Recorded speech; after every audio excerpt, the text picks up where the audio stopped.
What's good, YouTube?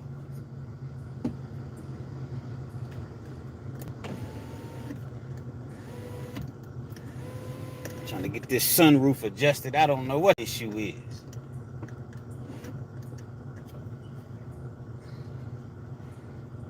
Figured I'd do a pop-up live. I'm gonna start going live. I'm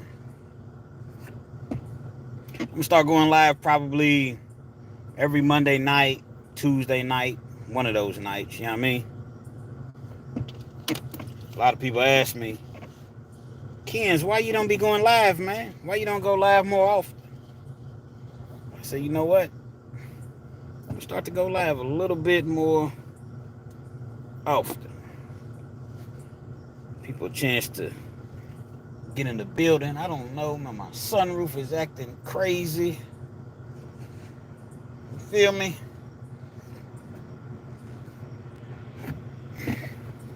Oh well. What's good, YouTube?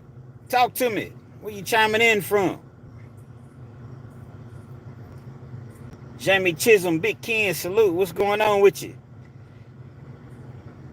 Stacy Slaughter, what up from Louisville? Louisville. Chopper Chill, 502's in the building. Pablo says, Realkenz, salute. What's good with you? Doing a pop-up live. I was saying before anybody really was checking for me or whatever, I'm gonna start going live probably every Monday, Tuesday night, somewhere right around in that vicinity. Danny Sanders, Palm Coast, Florida. Palm Coast, Florida's in the building. Jamie Chisholm, Arkansas is in the building. Let me know where y'all chiming in from. Gonna give everybody an opportunity to, enter the building. It's gonna be kind of like a Q&A. You can ask me pretty much whatever. I don't have anything specific to talk about, just whatever you want to ask me, but we're gonna wait a little bit. Let's see, Unc Nuke, Flint, Michigan. Home of the Dante show. It must be Dante. He'll probably pop up at some point if he's still up. What's up, Flint, Michigan? I heard about Flint, man. One of my best partners, he's from at Saginaw, man. He said it's real nasty in them areas as far as, it's grimy, man. You know what I mean? Let's see. Criminally autistic. Okay. I see what you on, man. I ain't gonna read this foolery.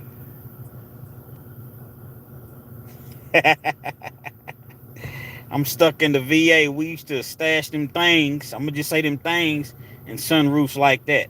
I have no recollection of what you may be speaking of. Respectfully, man. Y'all hit that like button for me, man, and it only takes a couple seconds. Hit me on the chat. Let me know where you chiming in from. We doing a Q&A tonight, but we just trying to, let everybody. This was a pop-up, a surprise. So, you know what I mean?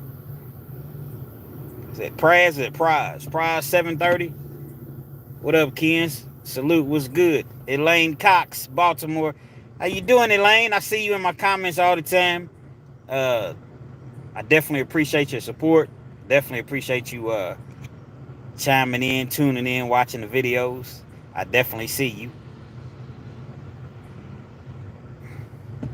Let's see. Controlled Chaos. What's up, KENZ? H-Town. H-Town's in the building. Y'all hit that like button for me. H-Town's always showing me love. There's so many people from H-Town. I might end up having to make a little visit down to H-Town. I got a couple people I need to see in that area anyway. Georgia. What part of Georgia? Mississippi. Kevin Leisure. What part of Mississippi you in? Let's see. Prize 730 Southeast Fort Worth in the building.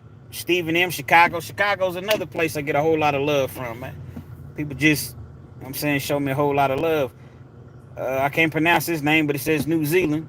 Shout out to New Zealand. I can't pronounce the name. Was it Atolu? I tried. Got Michigan in the building.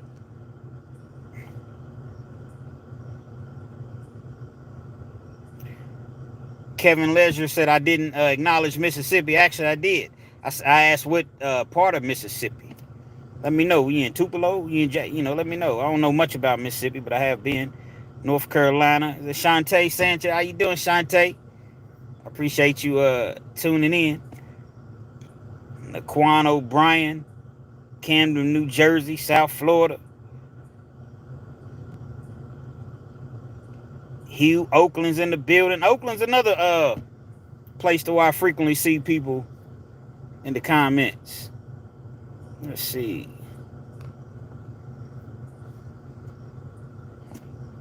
Jace. It's a J-So. Man, I just seen the live picture. Boy, you were swole behind them walls.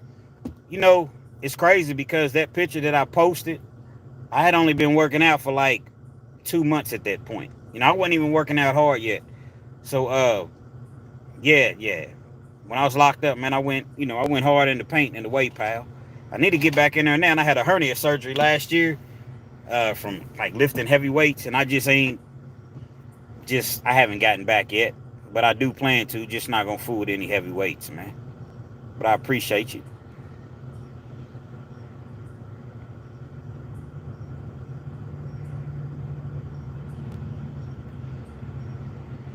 I don't know what Bubbles not saying. Bubbles is on some funny. Oh, what you on, Bubbles, man? Putting hearts and what's really going on, man? Y'all hit that like button, man.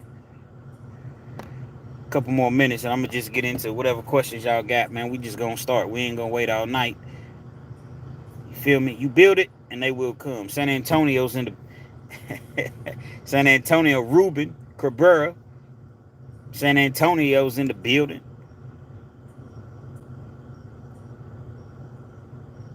I'm from HTX too, man. Came by your channel on accident. Fool with it heavily. Appreciate you, J-So. I definitely do. Holly Springs. Want to get jumped? Nah, I don't want to get jumped. I don't know nobody wants to get jumped. What up, though? Westside Detroit. I already knew when I seen what up, though. Author Ray Stone. You fool with that Trap Talk Blue? Author Ray Stone. It's one of my favorite channels, if not my favorite channel to watch, man. Y'all go check out Trap Talk Blue, man. Y'all hit that like button. Y'all check out Trap Talk Blue, man. Out of Detroit. One of my favorite. He's raw now. He gonna tell it like it is, but it's one of my favorite YouTube channels to watch. Patrick Mahomes is the GOAT. Probably so. Bro, I love Papa John's. That means I love you, bro. Have a blessed night. Pause. But I appreciate that, Ryan. Let's see. Keep up them long videos, Mr. 30 Minutes or Better. Absolutely. All my videos are going to be 30 minutes or better, man. That's just what we do. Why you square me up like that, fam? I just joined. I squared you up. I'm about to check it out, yeah. But y'all go ahead and ask me whatever y'all want to ask me, man. It's a Q&A session, man. Any questions that you feel the desire to ask, go ahead. I know oftentimes people ask questions in my comments, and lately I've been getting so many comments. Like, I was on there this morning for like 2 hours, and it's just getting to the point now to where it's very difficult to answer every single question. So I just said, you know what, I'm gonna start going live. That way, I can interact with the people more, and hopefully I can answer, all questions. Davion, what's good, KENZ? I was working on the thumbnail and seeing you was live, man. I appreciate you chiming in, man. Just decided to jump on and go live for a little bit. Nothing spectacular, nothing really in particular that I want to talk about. Just Q&A. Y'all ask me whatever. Take about 2 seconds, like boom, boom, and hit the like button, man. That's it. Just hit the like button for me. It really helps the engagement. The engagement with the audience really helps as far as when it comes to pushing my videos, because when YouTube sees that the audience is hitting the like button and they're commenting, you're commenting back, and they see all the engagement and sharing the videos, they push your videos a lot more. A lot of this is political. So people's like, oh man, KENZ, I don't understand why your channel is not larger. Just in due time, I guess, but I need you all to actually help me, man. Help me. Help me. Pablo, how's Jay Williams been? I haven't talked to Jay Williams. So other than the update video that he did a few days ago. I haven't talked to him since he got moved a couple months ago. I may reach out to him, but he's so short now, meaning he'll be home in a couple months. So, as far as what I know, he seems to be doing okay, just ready to get back home to his family. That's what he was telling me last time that I spoke with him. But if you didn't see his update video, he just did maybe like a 12, 13-minute update video and kind of telling people what's going on with him and why he hasn't been able to post and come with videos like he thought that he would be able to do. But like I said, man, he'll be home real soon.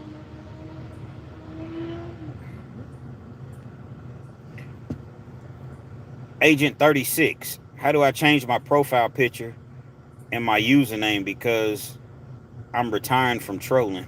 You gotta go into your settings, man. Just go into your settings and it should be an option to change your picture. You just gotta mess with it. It's not hard, man. Why you retiring from trolling, Agent 36? Agent 36 said he's no longer gonna be a troll. Is it getting boring? Or are you just maturing? It's just not your thing anymore? Let us know. Arthur Ray Stone, question. How come you say don't play ball or run full court at least in prison? It always leads to beef. Yeah. So you got cardinal sins in the penitentiary, man. There's certain things that you necessarily, you really want to avoid. And on the basketball court, man, it's terrible. Because you got guys that, you got to realize you're in prison and you're around violence. Dudes that are violent. And everybody's not playing with a full deck. Everybody's not, exactly trying to talk things out and have the best of attitudes. So when you get to playing basketball, somebody fouls you, you foul somebody. There's a whole lot of just talking and aggression. And the basketball court is one of the things to where I've seen a lot of people truly get split, get their wig pushed, they noodle pushed all the way backwards on the basketball court. Same way with the gambling table. Just certain things now. Like I said, you can play basketball in prison. Don't get me wrong. Especially if you're just shooting around or you playing half court. And you can play whole court just as well. But just understand that you're putting yourself in a situation to where I hooped all the time. I was younger, so I hooped all the time. Did I ever have an issue on the basketball court? Yeah. I mean, one time I was hooping and it was a dude from Cincinnati. Shout out to Cincinnati. 513, man. Shout out to Cincinnati. And we was playing and dude was I don't know, he was normally a cool dude. You see what I'm saying? But this day, sometimes in prison, people wake up on the wrong side of the bed. So dude was kind of throwing in bows, man. And, like, damn, bro, for real, you throwing in bows? I'm going to start throwing in bows. Y'all hit that like button, man. Please, hit the like button. So we throwing bows, so I get to the point to where I start throwing bows back. And then it's always somebody standing around instigate, man, you going to let him throw a bow like that at you? I'm like, bro, you threw a bow at me. So me and him ended up fighting right there on the basketball court, man. It was crazy, man. I once again, I was lucky because we didn't get caught. And dude had hands, man. Them dudes up in Cincinnati and up north, they box. So where we come up playing football and basketball, baseball, not to say that they don't, up north, them dudes box, man. You see what I'm saying? So, dude, he had hands, man. He gave me a run for my money. Respectfully. Man, y'all hit that like button for me. I don't understand what's so hard about you all that haven't hit the like button. Just, boom, hit the like button for me. Help KENZ get his channel out there. Let's see, I'm looking for questions. We doing a Q&A. So I'm just answering questions. Trolling's not my thing anymore. Salute to you, Agent 36. I'm happy for you.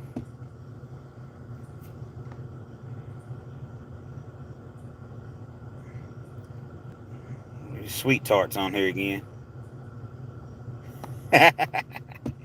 Sweet tarts in the building. That's the number one troll. Y'all can ask whatever you want to ask, man.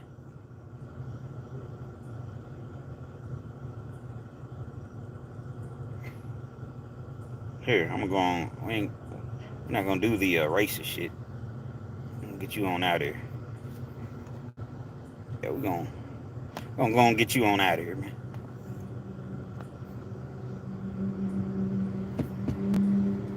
So what's up tonight?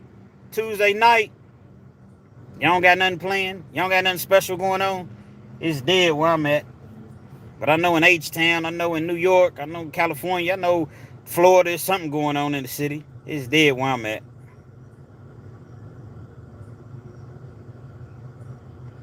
You should do interviews. I will.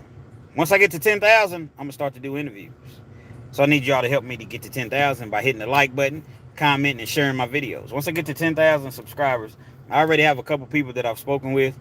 So yeah, I'm definitely going to do some interviews, because at the end of the day, you can only tell so many stories just about yourself. So interviews are coming real soon.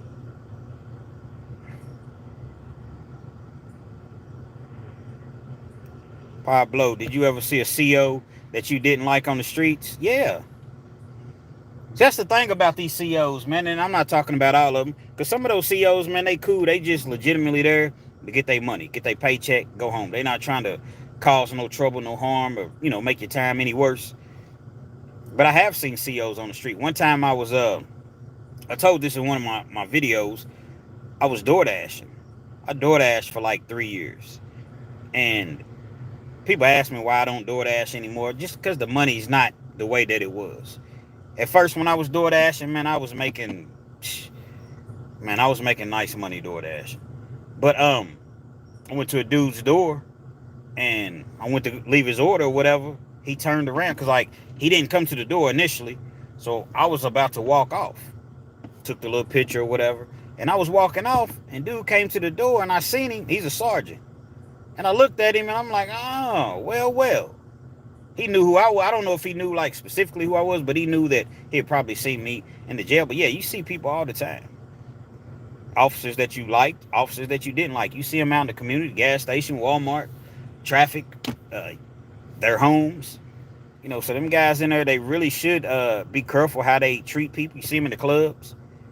They should be careful how they treat people, because you never know that individual that you talk crazy to, or that you sent to the hole for no reason, or you took his parole, or you had his parole taken, or whatever. You act like him. Some of them act like them badges is you know what I'm saying, like they invincible because they got on those blue uniforms and those badges. Dude, to see you outside of that prison, man, and you might be with your kids, you might be with your loved ones, your mother or whatever. Ain't nobody caring nothing. You know, somebody that wants to do, I don't encourage anything like that, but somebody that wants to do you something, man, they not trying to hear nothing about you being with your kids. You didn't care about their kids. So, yeah, I definitely see people. You should interview FLEECE. I'm supposed to actually be sitting down with him. We don't have a tentative date or anything, but I have been in contact with Big Lee. And I am supposed to be sitting down with FLEECE Johnson over at Hustle Spirit 502. Y'all check him out. Hustle Spirit 502, featuring FLEECE Johnson and Big Lee. I don't know when it may be again, but I think that would be a interesting interview, because being that I've been in the Kentucky Department of Corrections, I know that there are certain questions that I can ask him that, you know, perhaps he hasn't gone over at this point. So yeah, I think that it would be a good interview. Boxing Ace TV. What's good, Boxing Ace TV? KENZ, did you ever hear about 52 blocks in there? Nah, I haven't. That doesn't even sound familiar to me. Enlighten me on, does anybody know what he's referring to? Boxing Ace TV is asking about if I heard about 52 blocks in prison.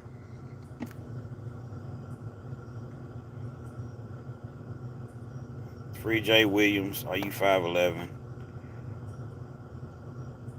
Would I ever be a CO? Absolutely not. I couldn't be a CO anyway. I got 12 felonies. But if I didn't, nah, it's not my thing. It's not my thing. That's better than being out there in the streets. It's a job. It's a way to support yourself and feed your family. But if I ever did something like that, it would be like on a temporary basis. But then I doubt it. I couldn't be a CO, man. I couldn't. It's just not for me. The way that they want you to be in order to move up in that particular profession, you damn near got to be a jerk. The nice COs, they don't really like them. They try to get rid of them, or they kind of keep them over here. They don't really get the promotions, and a lot of them don't care about being promoted. But you got to really be a joke, be a real joke, and a jerk to take that serious. As far as when I say take it serious, I'm meaning like the way that you treat inmates. If you treating them bad,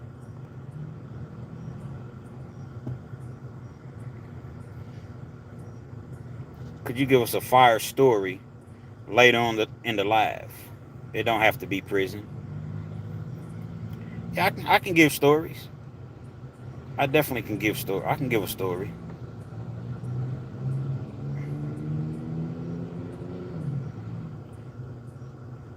Miss Pat is in the building.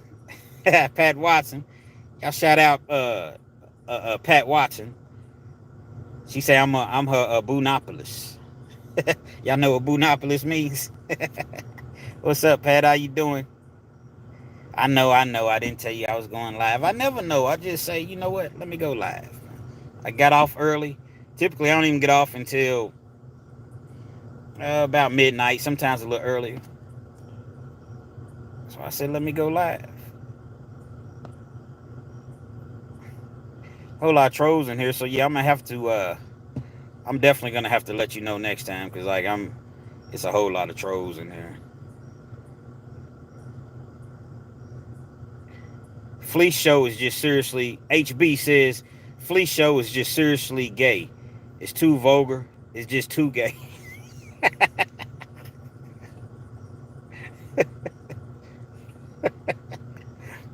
I mean, HB. So I guess you have to understand this. I feel what you're saying. I definitely do. Fleece. I guess he's only speaking about his. I've never personally spoken with Fleece, but I guess he's just talking about all the experiences and the things that he participated in, and all the things that he's seen in prison. But I do understand his show is pretty raw, man, to say the least. His show is definitely raw, and he's gonna tell it exactly how it is. So you just can't watch it at all. Like I'm assuming that HB, you've tried to watch it, but it's just like he's doing the most. He's doing too much. Man, y'all hit the like button for me. Fighting technique, 52 block. Pause. Nah, I'm not familiar, but I'm gonna have to look that up. For real, fighting technique. I'm gonna look that up. And a lot of times when people tell me stuff on here, I don't just say, yeah, I'm gonna check it out. No, I really do. Sometimes I write it down, but it's dark. But I won't forget that. Trolling is weird. It's not funny. Yeah, you always got some people that's gonna troll. It don't really bother me. You know what I mean? It just kind of gets in the way, like people that's really trying to ask questions, or they really want to know something. You got all these weirdos in here that don't have nothing else to do.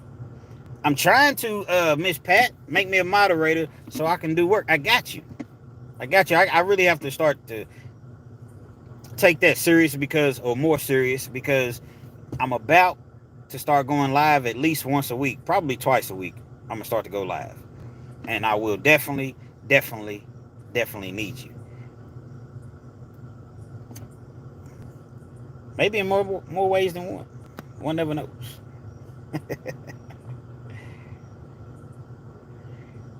Let's see who else.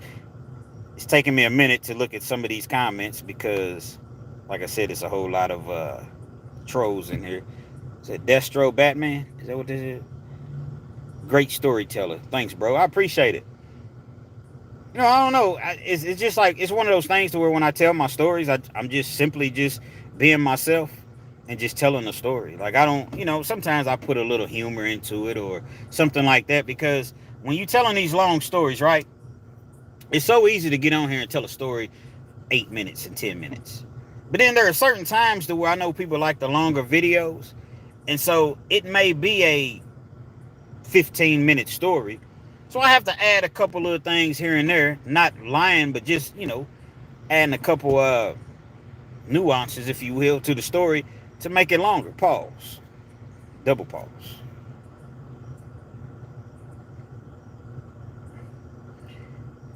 You can make me a moderator now so I can get them out of here. I don't even feel like it. But I'm gonna make you one on the next one, Miss Pat. I don't even feel like going through all that. I'm not gonna be on here long anyway. But I definitely appreciate you. For real. I do. To the fullest. I let them get their wreck. Elaine Cox, do you still coach Little League football? Hell no. Hell no. I love the kids, but it's just when y'all hit that like button for me.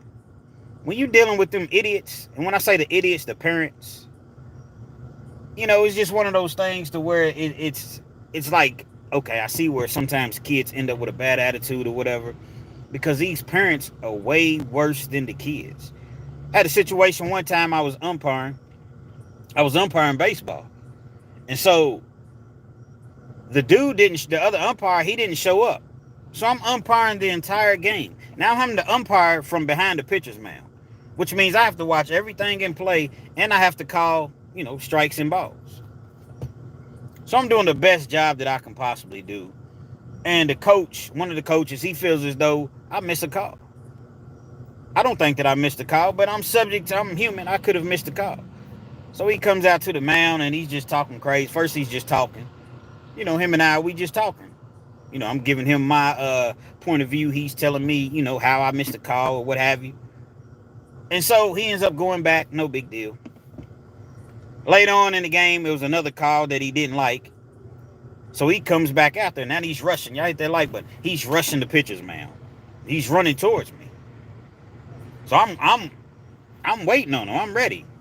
So he stops, and he thinks that he's going to get in my face. I push him. My umpire, the park's full of people. I push him. Man, get out of my face, man.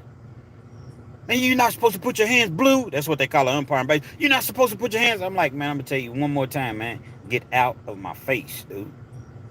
So, other people, man, throw him out of the park. No, I'm not trying to throw nobody out of the park, even though I could. It's not my park. I'm not trying to throw you out. I'm going to just tell you one more time, get out of my face. I'm going to beat you up in front of all these kids, man. You know what I'm saying? But, there's little situations like that, and it actually spilled over after the game, and I thought that it was going to go down, but it didn't. But I thought that it could potentially go down after the game. People talking, people in the crowd had something to say. People along the fence line. Yeah, after the game, Blue, it's me and you. All right, man. Whatever's going to be is going to be. But I wouldn't mind helping, being a volunteer coach as far as, but not a full-time coach, just to help. Yeah, I had to kind of fall back from watching FLEECE. It's a little bit is it just too much for you? That's it. It's just way too raw. FLEECE is just way too raw. Well, the thing about FLEECE, he's not for everybody. His content is not for everybody. And Big Lee said that they really want to get into talking to kids and, doing things of that nature, but he's saying that FLEECE is a little bit too raw, and he doesn't really know how to, I guess, pull back, if you will. And so I don't know how that situation is really going to work.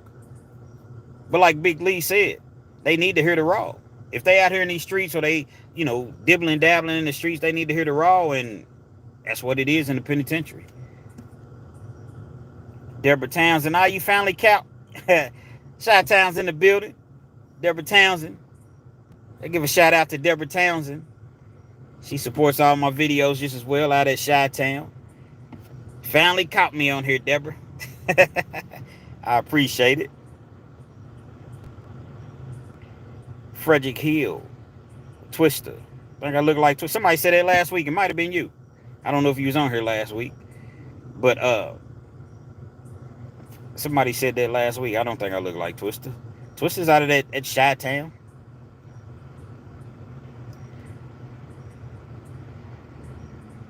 I don't know, Miss Pat. I may have spoke too soon. This Sweet Tart is Sweet Tart won't be on here next time. So have your fun, Sweet Tart. Dandelion. What's up with these names? What's up, Dandelion? Hi, KENZ. How you doing?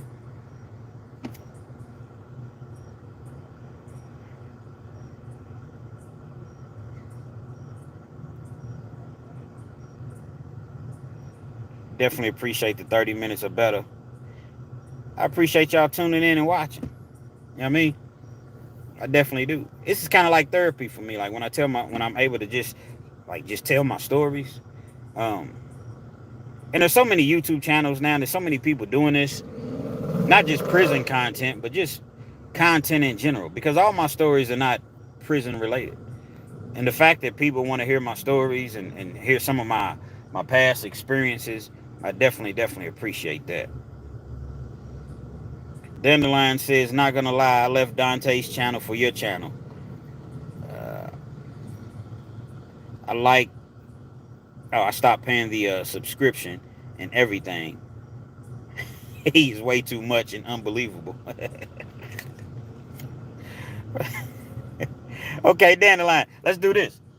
Give me an example if you can think off the top of your head, or somebody in the chat give me an example, because they say these are not my words. My words is hit the like button for me. It only takes a couple seconds.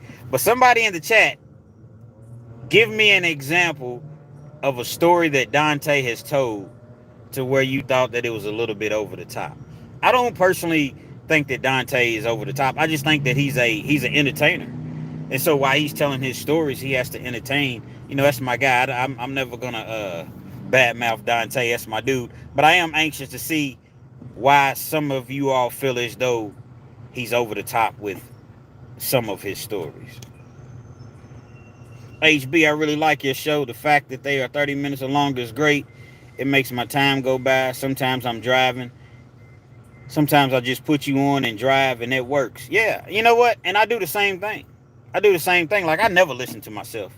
And it's crazy because after I do a story, a video, it's rare that I go back and watch it. Now, sometimes I will go back and, like if somebody,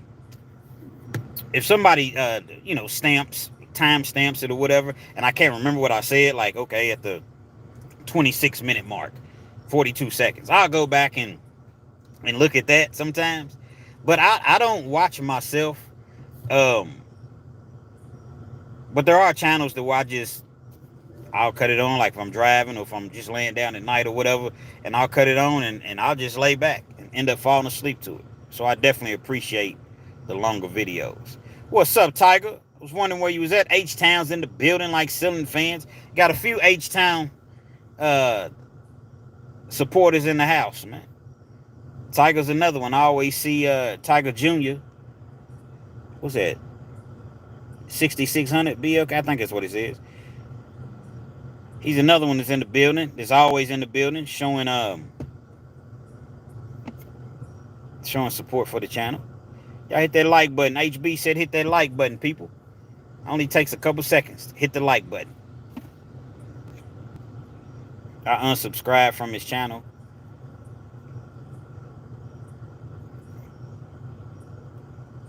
Pat Watson says, hey, Tiger. I'm from Houston, too. Everybody hit that like button. Miss Pat says, everybody hit that like button, or she's going to start pushing that blade. I didn't even know she had a blade, but, you know, evidently. Dayton's in the building. What's good, Dayton? That's just right up the road from me, actually. Maybe about 2.5, 3 hours away, Dayton. Tiger tells Pat Watson we represent. They represent that H-Town.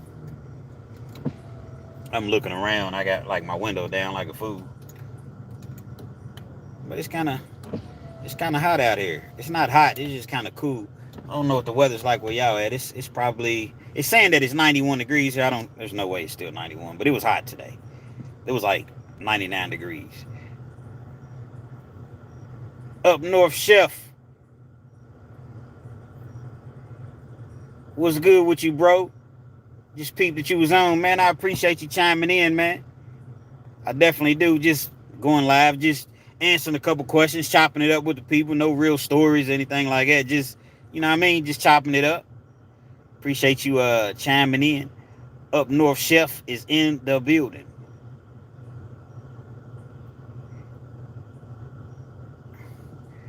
Gregory, via the first Commonwealth. Virginia, the first Commonwealth state. Oh, okay. It's not VIA. My bad. It's VA. My bad. Virginia's the first Commonwealth state. Yeah, I heard that. I know it's only, what, 4 Commonwealth states. I don't know how the laws are in Virginia. I would assume that it's similar because Commonwealth, man, you don't want to live in a Commonwealth state. If you're doing criminal activity, you shouldn't be doing criminal activity anyway. But if you just happen to be doing it and you just, it's a must for you to do, Commonwealth states, man, it's not a joke. A Commonwealth state will pick your case up. For instance, 2 people get into it, and one of the people, they go and press charges. But once they go and press charges, and they come back later on and say, nah, you know what? I changed my mind. I don't want to press charges anymore. The Commonwealth will pick up that case and continue to prosecute you as though that individual that filed the initial charges were still, seeking to prosecute you. So Commonwealth's no joke, man. That's why I just stay out of the way. FLEECE definitely took some booty. He's too detailed. I mean, I don't know. He said he didn't. Actually, he said that he did, but he did it like in a slick manner. He said that he never was like forceful about it. Like, hey, come here, let me. But he said that he more so did it in a slick manner. And I don't condone any way. Let's get that understood. Hit that like button. I don't condone any way of doing anything like that. But he said it was more so about getting people in debt. And then now once I got you in debt and I know that you can't pay this debt, it's okay, now what's up, man? What we gonna do? Now come on, bro. I don't swing that way. Hey, I'm not trying to hear all that. What we gonna do, man? You need to pay me back or whatever, or I'm willing to die about mine. And so he said that when people heard that, then it was just like, all right, well, let's do what we got to do. So, like I said, I'm not on here to bash FLEECE whatsoever. The man's turned his life around. I don't agree with the things that he was doing in prison, but people don't agree with the things that I did to get into prison. Nobody's perfect. Nobody, everybody has issues or whatever. And he's from the turf. He's from Louisville, Kentucky. I'm from Lexington, about 64, 65 miles apart. So, you know what I mean? I'm not going to bash FLEECE, but y'all hit that like button. 757. I got some merch coming too. It's just that I'm working on all the details, getting everything, it's coming. And I had to realize, because I'm going to do hoodies, but then I had to realize, like, well, everybody's not in an environment that's cold. Like in Houston, Texas or whatever, y'all don't want any hoodies, I'm assuming, like, just because it's winter here. So I have to offer t-shirts and things like that, but it's a little bit of a hassle, but I'm getting it done. Dante be lying. Hakeem Thomas says Dante be lying. Dante didn't push no blade or had any goons.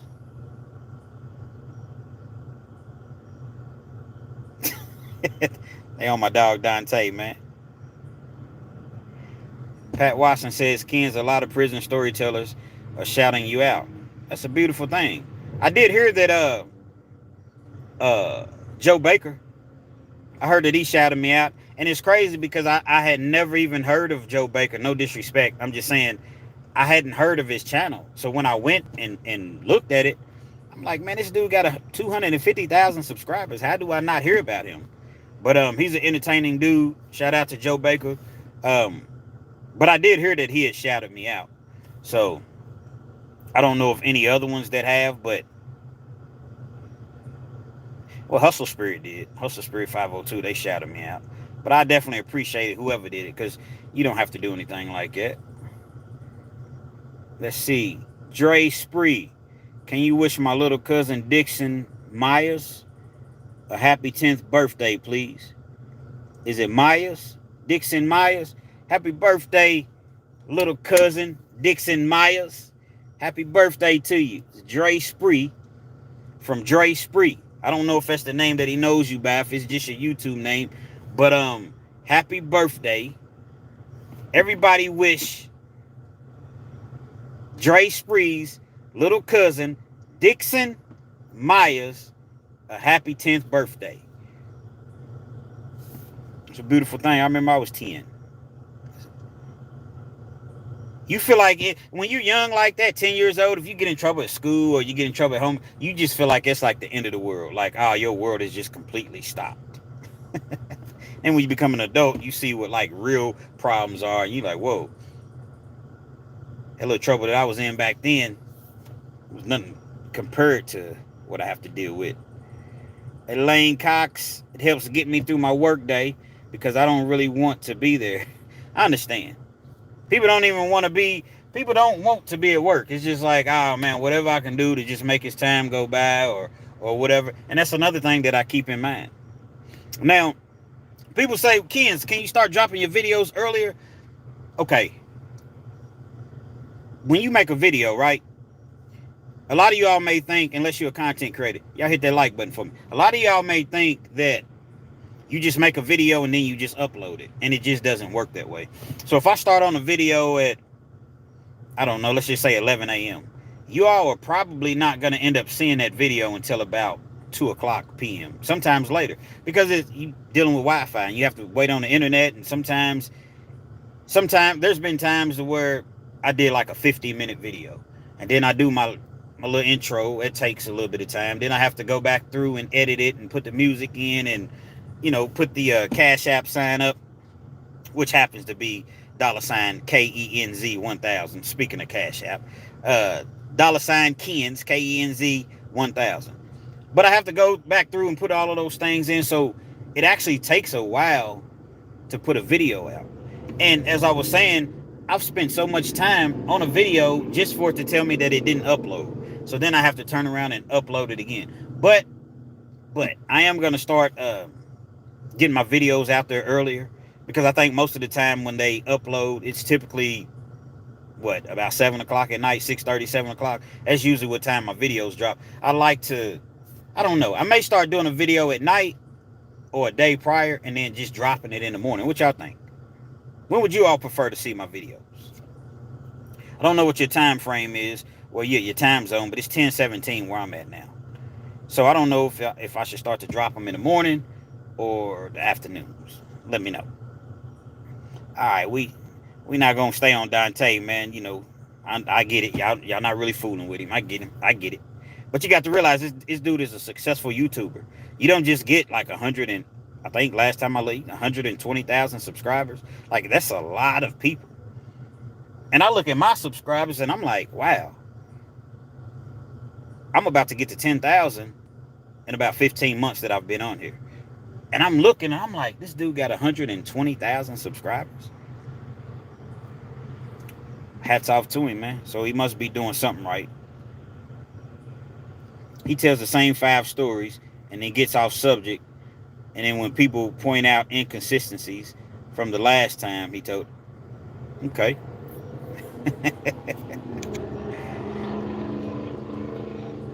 So Dandelion is basically saying that Dante is telling the same 5 stories, basically, and just kind of, you know, switching them around a little bit. But he is a very good entertainer. Yeah, he's a great entertainer, man. Boxing Ace TV. It's really entertaining to see people after the joint doing something positive and uplifting. Appreciate you, KENZ. Yeah, I appreciate you. You know, when you come home from prison, or it's like when you're in prison, you have so many goals, so many dreams, desires. Okay, I'm going to do this, I'm going to do that, then I'm going to do... But you never really plan for the things that are not necessarily going to go in your favor, or the things that are not going to happen as quickly for you as you want them to. So, for instance, if you come home and you don't get that job that you was looking for, you do get a job and you work and everything's all good, and they call you in the office, you're going to have to let you go. For what? What did I do? They come up with reasons or whatever, let you go. Now okay, what do I do? I wasn't doing any dirt, but now I'm in a situation where I don't have a job, I don't have any income.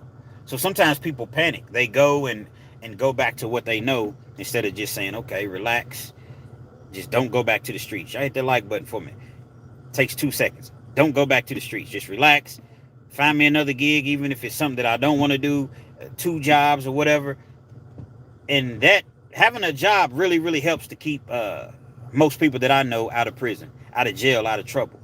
Because idle time's the devil's time is what they say. And you got so much time, and it's just not good to have so much time sitting around. So when I initially started my YouTube channel, and I'm so glad that I did, because I would watch Big Herc all the time, Fresh Out Prison series. I would watch Big Herc all the time, and he would make me laugh. Now when I watch him, the money done gone to his head. He's not the same Big Hurt as he previously was when I started watching him. I'm not knocking him, but I'm just saying he's so successful at this point. This dude has almost 6,000 subscribers, so I'm quite sure that he's making a lot of money. For y'all that don't know, YouTubers probably don't want me to tell you this. I don't know, but hey, I got to keep it real, man. Like, if you take an individual that has 500,000 subscribers, now you can't really say exactly what they're making because it depends on how much they're posting. But if you got 500,000 subscribers, you're probably making every bit of, on a low end, 50,000 a month. 50,000 a month, easily. And that's just if you posting like once a day type, or sometimes not even once a day. Now, if you posting a couple videos a day, oh man, it's gonna really, really get up there. But yeah, 500,000 subscribers, easily 50,000 a month, and it may be a little low.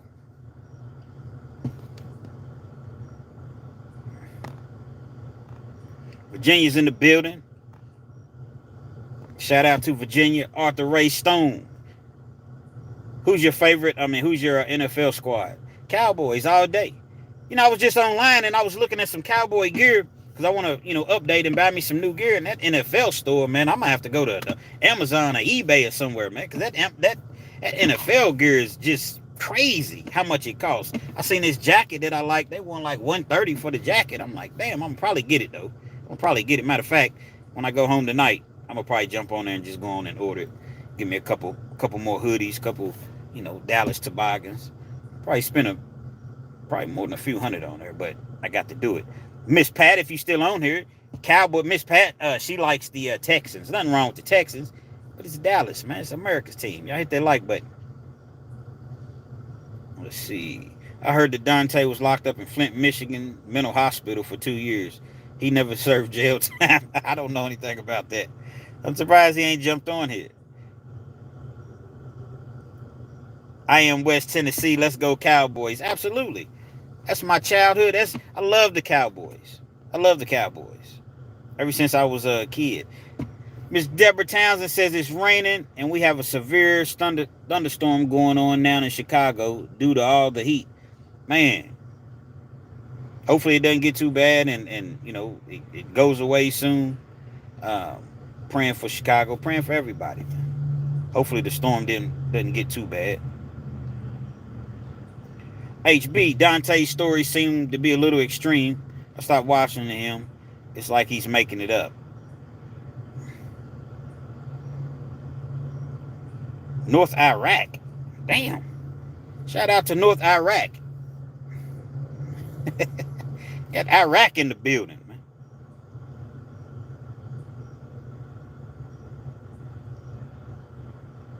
Rough kinfolk. I'm the West. I thought you was Waka Uncle Bimmy. 10K for the week is up. That'd be beautiful. That would be beautiful, Tiger. It's kind of slowed down a little bit, but I'm still getting subscribers every day, probably 30, 40 subscribers every day. So maybe more than that. I'm not really like keeping an exact count on it, but I do look at it and I see it. So it is possible. It's possible, and definitely by next week. So hopefully so. As I mentioned, once I get to 10,000, I'm gonna start to interview people.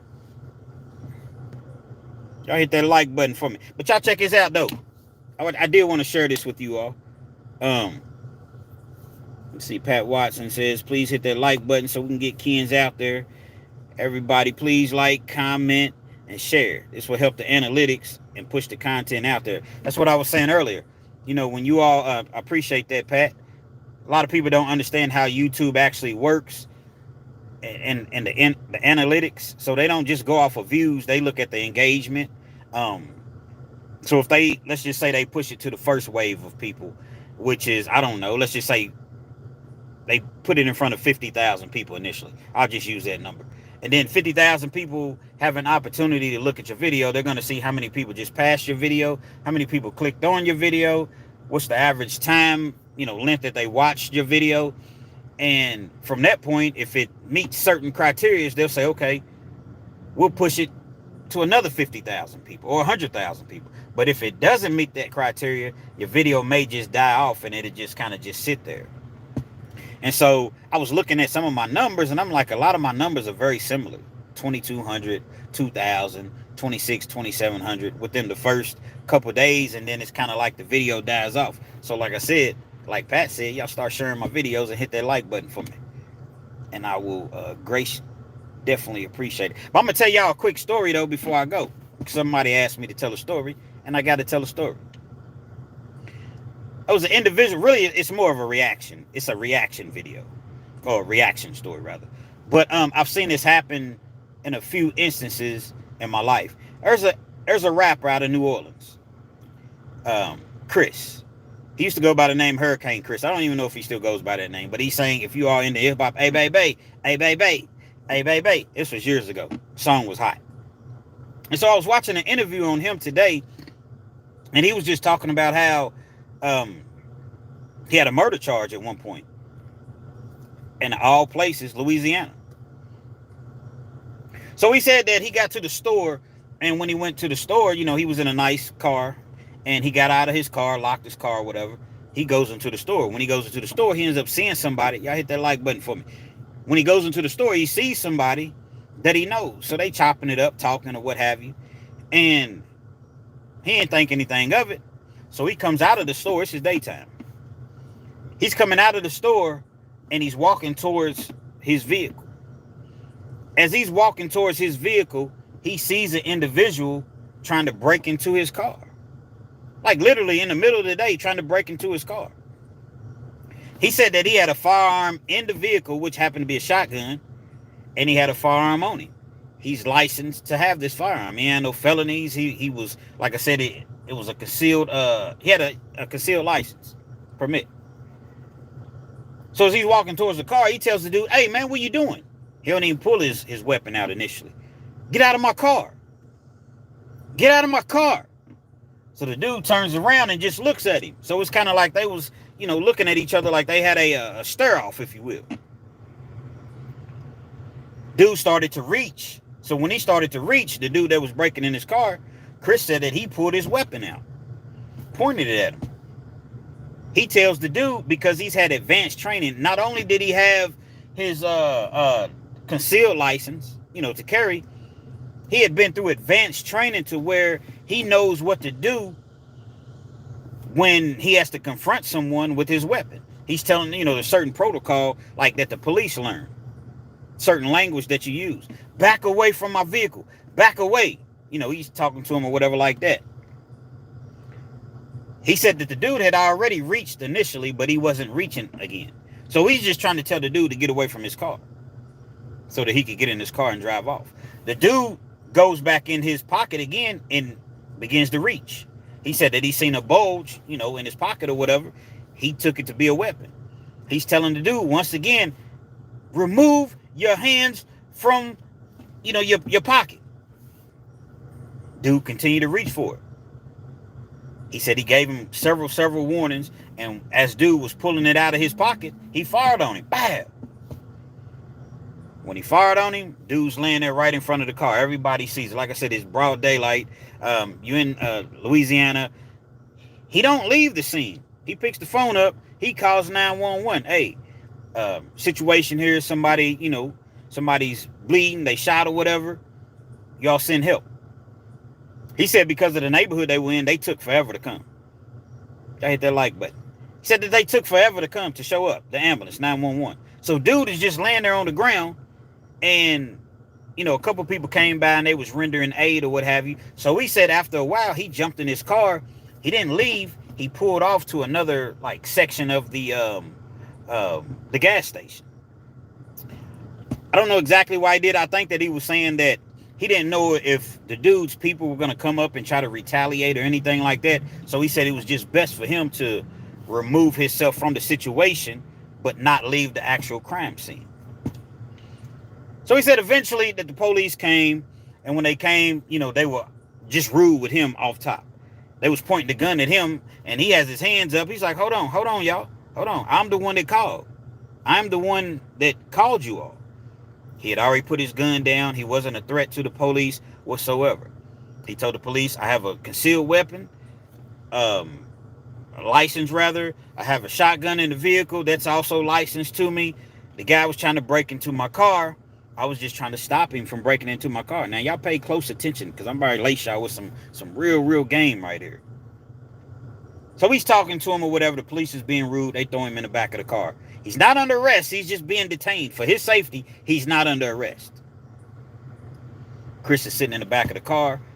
He's feeling bad because he feels as though like, man, I done took somebody's life, man. Even though he was trying to get me, I done took somebody's life. This could have been somebody's father. It was definitely somebody's son. Maybe somebody's husband, brother, sister. Yeah, I mean, not sister, but And so they want Chris to come downtown and give a statement. See, police always want to get you downtown to give a statement. Why can't I give a statement right here? Nah, we need you to come downtown. Again, he thinks nothing of it. They take him downtown. He's in the interrogation room. They're keeping him for hours. He's telling the same story over and over again. What's up, Chris? Chris Hayes is in the building. Chris says, hit that like button. I appreciate you, bro. But he's telling the story over and over again to where he said he gets to the point to where he's just sleepy. Like, look, I already told you all what I know. I told you everything that I know. I told you everything that I just told you all is exactly what he told the police. At the end of the night, they feel as though they have enough evidence. They book him. Murder. Now he's automatically facing a life sentence. In New Orleans, Louisiana, whatever, second-degree murder is automatic life. He realized that the mistake that he made was talking to the police without an attorney. They will twist your words around. Y'all jump in the comments, let me know what you think. I'm not really able to read all the comments right now, but let me know what you think. When you talk to the police without an attorney, they're always going to present themselves to be the good guys. They're always going to try to make you feel comfortable. That's why they always ask you, do you want something to drink, coffee? You want something out of the vending machines? They will always try to get you lax. They really do use that method as far as good cop, bad cop. They don't always use it, but they've used it on me. And I wasn't in there nothing but some counterfeit. And so if one officer can't get anything out of you, another one will come in. Hey, how you doing? I'm Detective such and such. Reach out, extend his hand to you or whatever. And they're asking you the same questions, but just in a different way. And it's always, we know. We understand what happened. We know what happened, but basically what we're trying to do is get your side of the story, because if a jury hears this, you're going to look like a cold-blooded killer. But at least if you tell us, we can talk to the DA and let them at least know that even though this happened, you didn't mean for this to happen. See, they trick you and they twist your words. Many people have confessed in that interrogation room. Many people have confessed to doing a crime that they didn't do just because they were led to believe that they were going to go home. Now, come on, KENZ, man. Why would you say that you did something that you didn't do? Because they'll trick you. Now, I would never say that. I don't talk to the people, but I'm seasoned in that department. I don't even talk to the police. Lawyer. The best thing that you can say is lawyer, period. Don't give them no statements. Don't say, I don't know what you're talking about. Don't say, yeah, I was there. Don't say, I heard about it or nothing. Lawyer. You're not talking your way out of that room. I know you may be scared. You may be afraid. Lawyer is the best thing. Once you say lawyer, they cannot question you anymore. Now, when you say lawyer, don't sit there and keep talking to them. Because if you continue the conversation, they say, okay, well, you were the one, no one provoked you to continue the conversation, telling us what, you wanted to tell us or whatever, as far as your statement. Lawyer, that's it. Never say nothing. So Chris was talking about how he gave the statement or whatever, and they went ahead and arrested him. If he had an attorney, he don't think that he would have been charged with murder. He's sitting in jail or whatever. I'm not sure if he ended up getting out on bond. Probably not. Probably not in Louisiana. And he ended up taking his case to trial. The prosecution tried to switch the whole thing around as though he had a choice. As though, okay, well, you didn't even offer to render aid. You didn't even try to help the individual. Help him how? I don't know CPR, and I have asthma. So I couldn't physically perform CPR on anybody anyway. And for two, I don't know how to do that. I called the police immediately after it happened. So how can you in a million years say that I wasn't trying to help him? Okay, well, why didn't you just let off a warning shot? His hands was in his pocket. I didn't know what he had in his pocket. He was trying to harm me. Okay, well, why didn't you just hit him in his leg, hit him in his arm? I have certification training, and they teach you in certification training to, once you pull it out and you're going to use it, you use it. Because the adrenaline, if you hit somebody in the leg and the adrenaline that they have, they can get to you and take your weapon and end up doing something to you. So basically, he's saying that when you fire, they're taught to pretty much make it lethal. Now, it's okay when the police say that. Oh, it's just fine when they say that. But if it's somebody else, it's a problem. So he testifies on his own behalf at trial. Most of the time, people don't testify at trial. But he wants the jury to know, like, no. So against his lawyer's wishes, he gets on the stands, he testifies, and he tells them exactly what happened. He was, he was contrite. He was empathetic. He was sympathetic. He shed a couple tears or whatever. The prosecution says, don't let this guy fool you. He's a cute guy. Pause, double pause. But I'm not saying that's what the prosecutor says. It's a woman, I guess.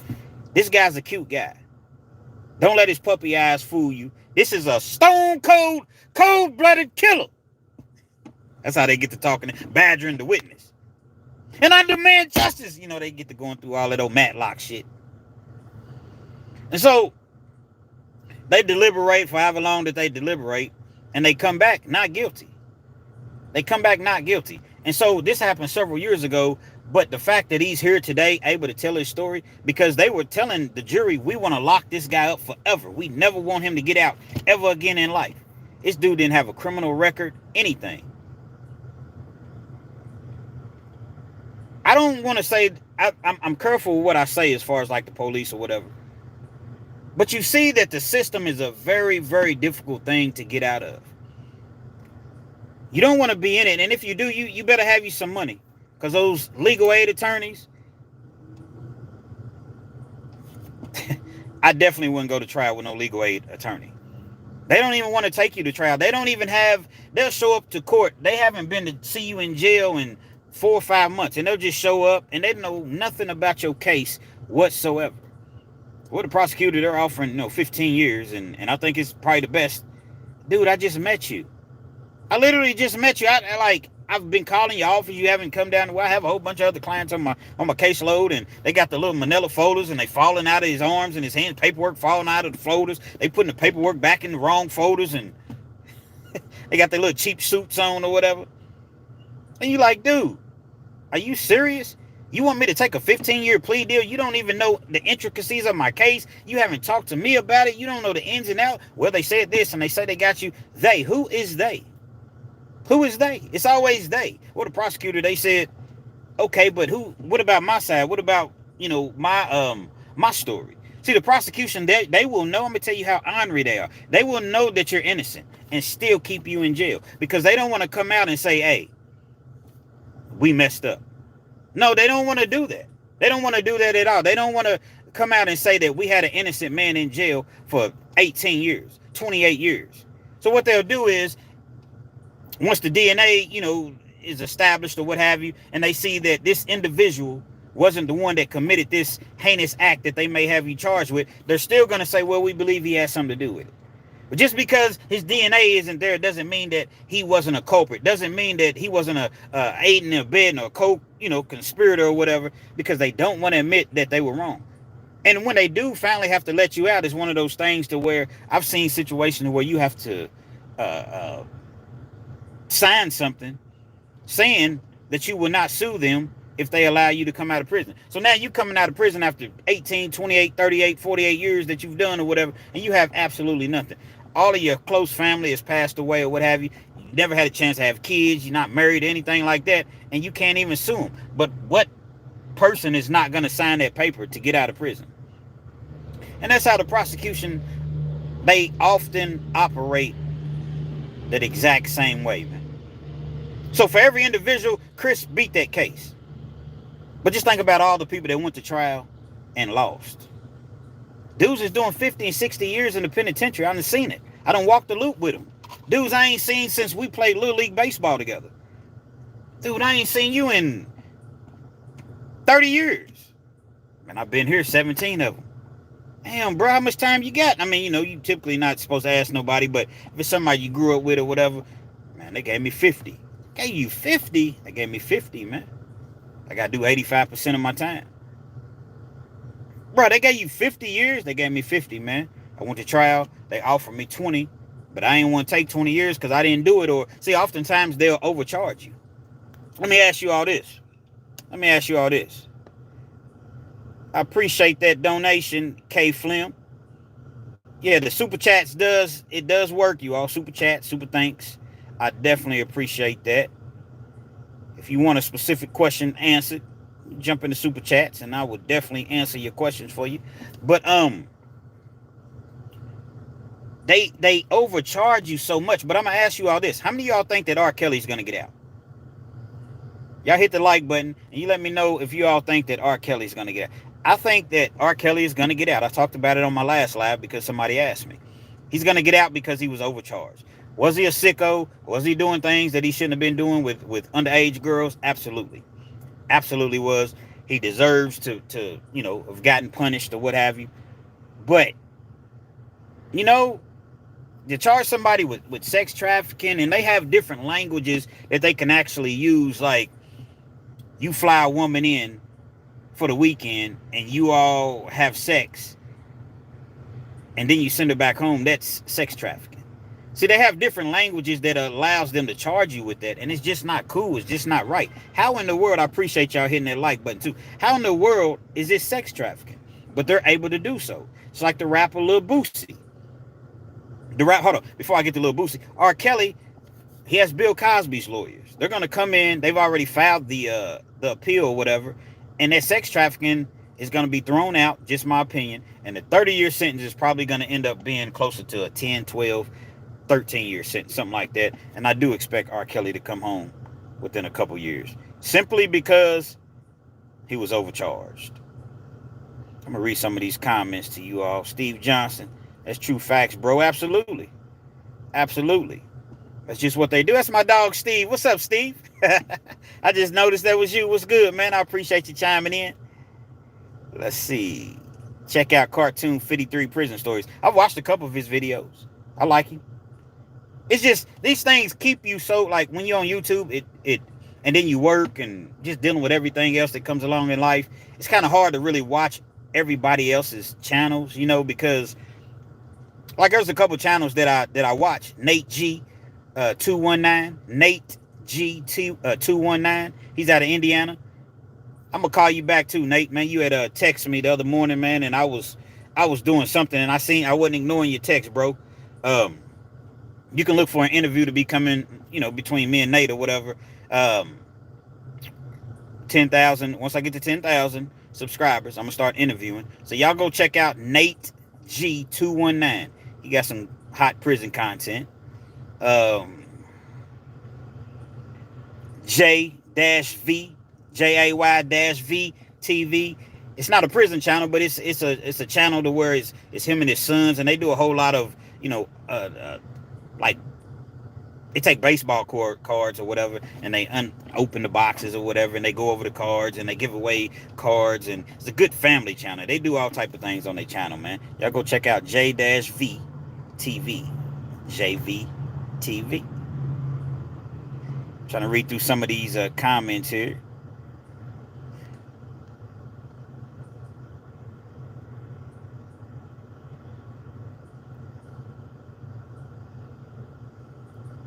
I got you, Miss Pat. Mine's longer, Mike. What y'all on, man? I don't know. Yours is longer. But yeah, man. You know what I mean? It's just one of those things. The rapper Lil Boosie, they done charged him. I think that ultimately he's going to beat this charge as well. Charges ended up getting dismissed. The prosecution found a way to come back and recharge him after he already got the gun charge dismissed because they were able to not prove, but they were able to say and get a judge to go along with this warrant for his arrest that he had a gun in his possession, supposedly, allegedly, or whatever, a real gun. And supposedly he's a drug addict. So the fact that he's a drug addict, it can't be, he can't have a gun in his possession, even if he's using the gun for protection. So that's how they was able to recharge Lil Boosie. And I don't know, for y'all that don't know, Lil Boosie is a rapper. And so, it's just sad the way that they're able to do people, for real. Elaine Cox says, I think if you have a supportive family, everything will fall into place. Sometimes, but sometimes it don't. Sometimes it don't. Because if you have a supportive family, it's like, it's really only so much that you can do. But don't get me wrong, it's a great thing to have a supportive family because, you know, you're able to get an actual attorney. You may have to get an expert because, see, what's going to happen is the state, they call in all their witnesses. So they're going to bring in their forensics people. They're going to bring in their, you know, experts. And if you don't have money to hire all of those people, you have to go off of the word of what, you know, what they're saying in the state. So, you know, who wants to go off of, okay, you all have me charged with this, but we have to use the state, the Commonwealth's experts. Well, what do you think they're going to say? You think they're going to be on my side? Rod Tate, Realkenz, hit me later. It's Tate from Cali. Man, did you send me an email? Realkenz TV at Yahoo. Realkenz TV at Yahoo. That's my email.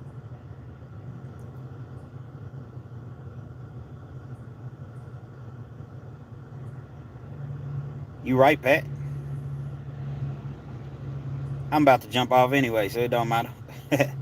I'm glad, Steve-O. What's good, Steve-O? I'm glad I finally get here. I'm glad that you got here too, man. I know that you missed my last couple lives, but I'm gonna start going live more often. Probably once, definitely once, probably twice a week. And I'm gonna have certain days to where, okay, let's just say Monday night at 8 o'clock, I'm gonna go live. You know, I'm gonna put it like that so everybody knows exactly when to catch me. Jamel Wilson, I finally caught her live. How you doing, Jamel? I appreciate you. I definitely appreciate you. Christopher Hayes, man. I feel you, man. I feel you. Much love, Kens. Got to jump out of here. Had a long day. Get some rest. Hey, Chris been rocking with me probably since I had, I don't know, 100 subscribers. Man. Maybe less than that. He always supports the channel. Christopher Hayes. I definitely appreciate you, bro. Trying to go through some of these comments before I jump off. Doug R, what's good, boss, man? Not too much, man. How you doing? You see what it is, just going live, man. Just chop. You know what? I like to jump on here and chop it up with the people. I love to chop it up with the people. I don't know, I'm just a people person. I think that if I ever got rich, famous, or what have you, whatever you want to call it, I would be one of those type of people that I'm not going to hide from the people. I'm going to be out and about and amongst the people. I'm a people person, to be honest. So, you know, what better way than chop it up on a Tuesday night with the people? This would have made a great story. Are you talking, Steve-O, you talking about basically what I was just talking about Chris? Because I still can make that a story. Muhammad Ali is the greatest. Absolutely, I think so. And Muhammad Ali, Gregory says Muhammad Ali is the greatest. Yeah. And he was a people, you know, he was amongst the people. He was out. You could touch him. You could, you know, feel him. You know that he was real. He wasn't just, you see him on TV or, you know, you see him on the video. Or, you know, he was amongst the people.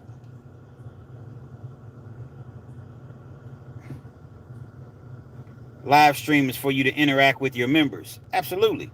I don't have any members yet as far as like, you know, the paid membership or whatever. I don't even know if I'll ever do a paid membership because, you know, I'm not really into that, you know. Boxing Age TV, do not talk to the police. They're legally required to tell you you have the right not to.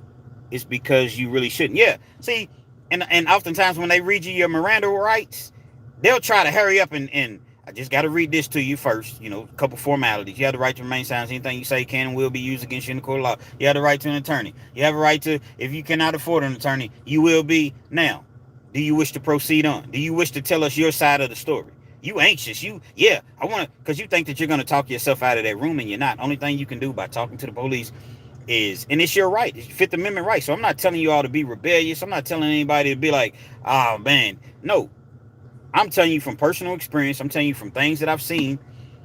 Allow your attorney to handle it. That's all it is. You're allowing your attorney to handle it. You're not being uncooperative.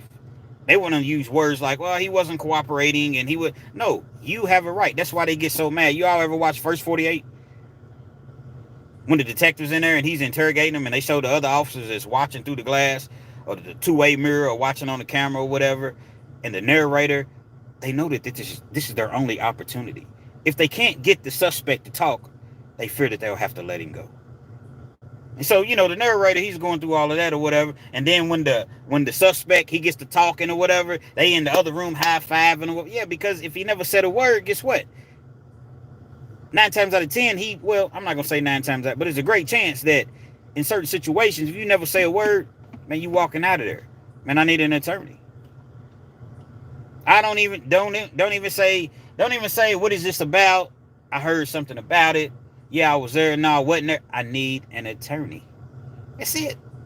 It's not that hard, man. But people get in there and they panic. And I've seen some of the biggest gangsters, so-called street dudes, get in there and heard about it anyway and tell it all. Is this a story time or just convo? I mean, I'm just chopping it up with the audience. I did mix in a story, though.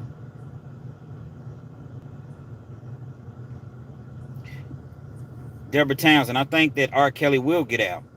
Yeah, he may have done the things wrong. Excuse me. Yeah, basically, she was saying that, Deborah Townsend was saying that R. Kelly, he did wrong by, messing with those little girls or what have you. But he was overcharged, and he was. Sex trafficking it's excessive. And he has the right attorneys on his case. The same lawyers that got Bill Cosby out, from what I understand, are the lawyers that's presiding over R. Kelly's case.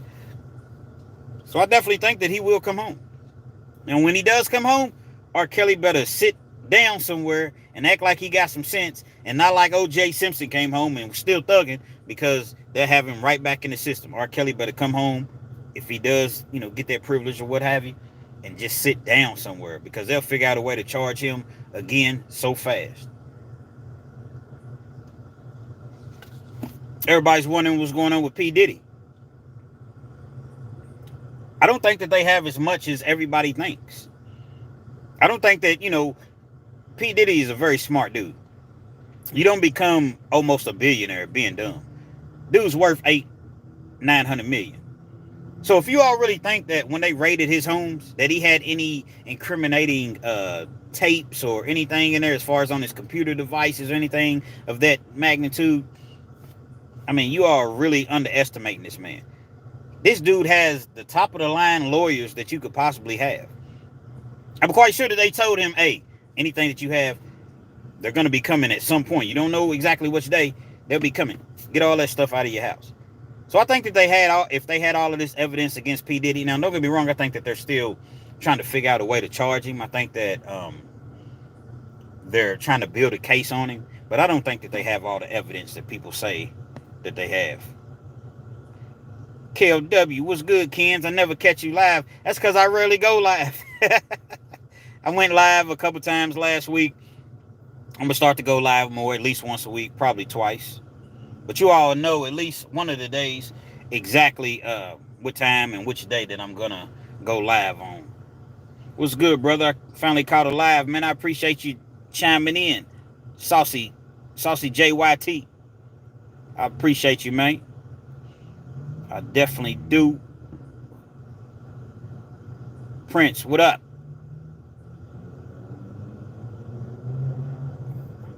Where you chatting from? I'm in Kentucky. I'm in Lexington, Kentucky. Where you chatting from? Checking in from Danville, Kentucky. What's good, Danville? Stefan Smith. Shout out to Stefan Smith, man. Danville, Kentucky. Danville, Kentucky is about, I don't know, 40 minutes from Lexington. 35, 40 minutes. I used to be in Danville all the time, man, back in the day, in the 90s, the late 90s, early 2000s. Yeah, the late 90s. Matter of fact, it was more so the mid 90s, man. Stefan, I don't know how old you are, but I stomped through Danville. I know a couple people down there.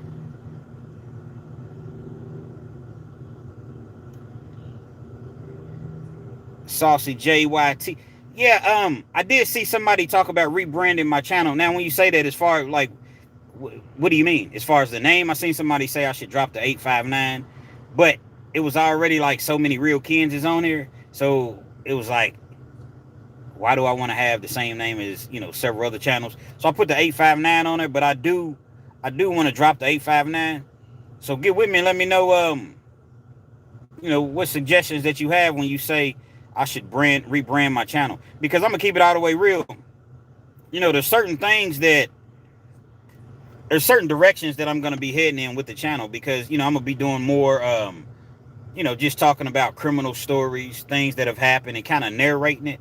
Because to keep it all the way real, there's only so many prison stories you can tell, you know, and I don't want to get to that realm of now I got to start making stuff up. I wouldn't do that anyway. But, you know, there's only so much stuff that's going to happen in prison. I don't care if you was in prison for 20 years, 30 years. Yeah, you'll see stuff. But to consistently give stories every single day, like at some point you're going to run out of stories. That's just keeping it all the way legitimate, you know? And so I tell some of my life stories. I tell stories about other individuals. Oh, KENZ, how you know? You act like you was there. No, I don't act like I was there, but I have spoken to people that were there. You know, people that were involved in it or whatever, straight from the horse's mouth. So then I'll come back in and just give my version of it.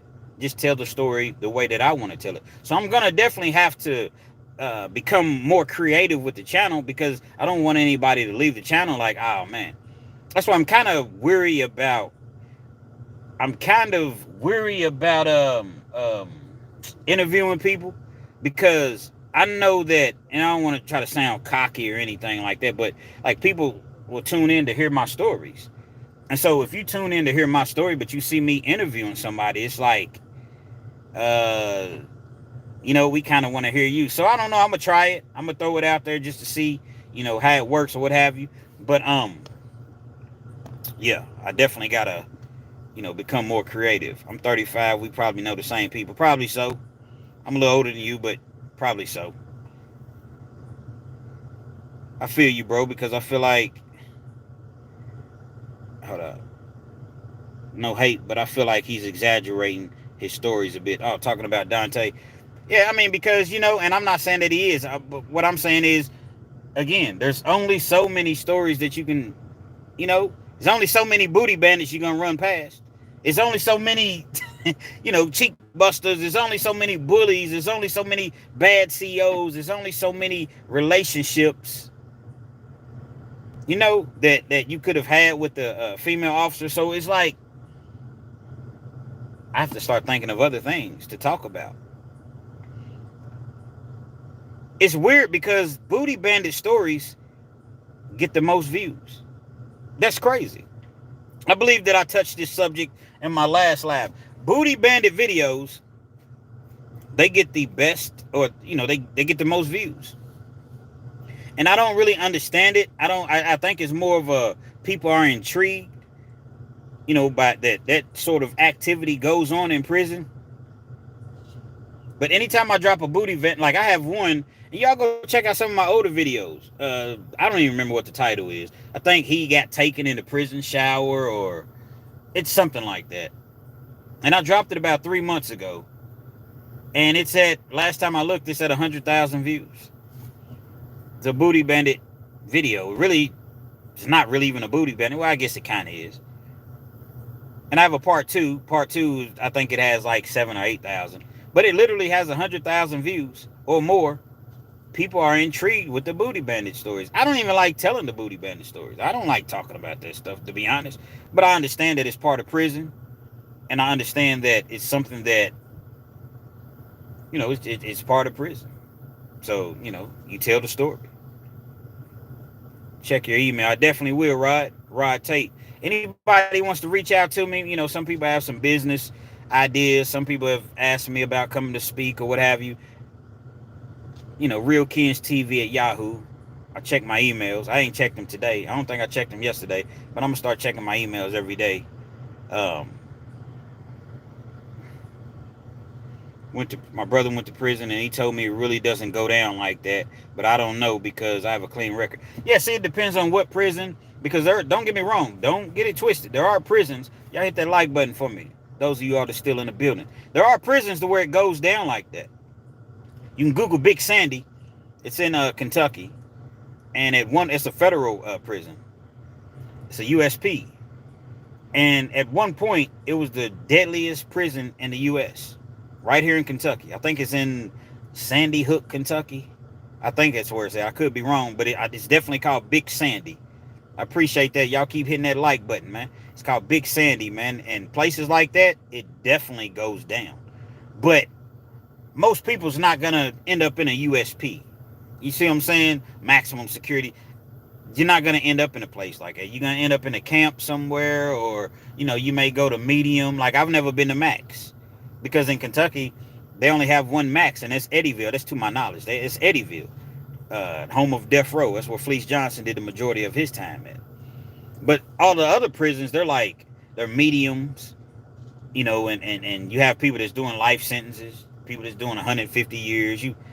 So prison is violent. Don't get me wrong, and it does go down, but it's just not, you're not in there fighting for your life every single day. That's basically what I'm saying. I'm gonna answer a couple more questions before I jump up off here. I appreciate y'all chiming in for real. I definitely appreciate you all. Thank you for that donation. I ain't exactly see who that was. It went so fast. I appreciate the donation. And if you all ever have any stories or, that you want me to talk about, or topics that you want to talk about, feel free to let me know. Like I said, hit me in my email. Let me know if I have anything that, resembles, or, if it's close to what you're speaking of. I'll definitely come on here and tell the story. I don't have no problem whatsoever doing that. I hope that that officer, I forget his name. I forget the officer's name that basically just shot down Sonya Massey. I hope that he gets every day that he deserves in prison, man. I hope that he gets every single day. I hope that they don't try to give him any special treatment. For y'all that's not familiar, she was the lady that was in the house. She had the hot water boiling. The police asked her to go turn the hot water off. She's in her house. She called the police because she thought that she heard something outside. She wanted to make sure everything was cool. Dude came in. She said, in the name of Jesus, I rebuke you, because they had words, a couple words back and forth. He tells her, I'm going to shoot you in your face. And he proceeds to shoot her in the face 3 times, I believe. And they're already, trying to take up for him and raise a defense fund for him. And I mean, it's just sickening. Like, some people are just utterly sickening, man. How could you all want to contribute? How could anybody want to contribute to a defense fund from an individual that shot this lady in the face 3 times after he told her exactly what he was going to do? And she had some boiling water, and she was probably 10 feet away from him. How you going to throw boiling water on somebody like that?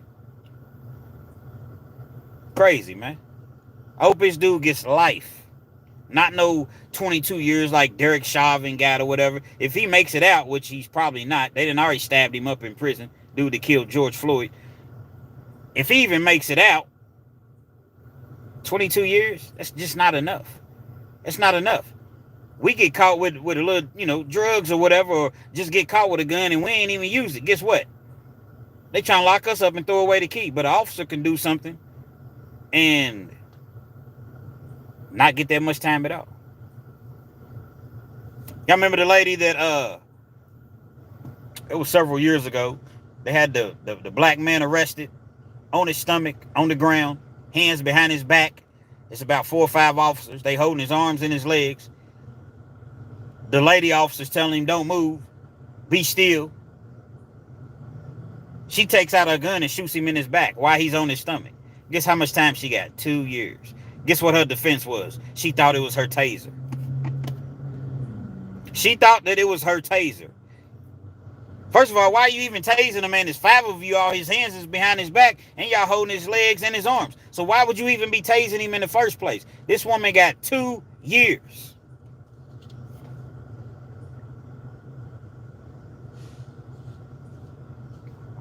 Two years. Police been killing people for years.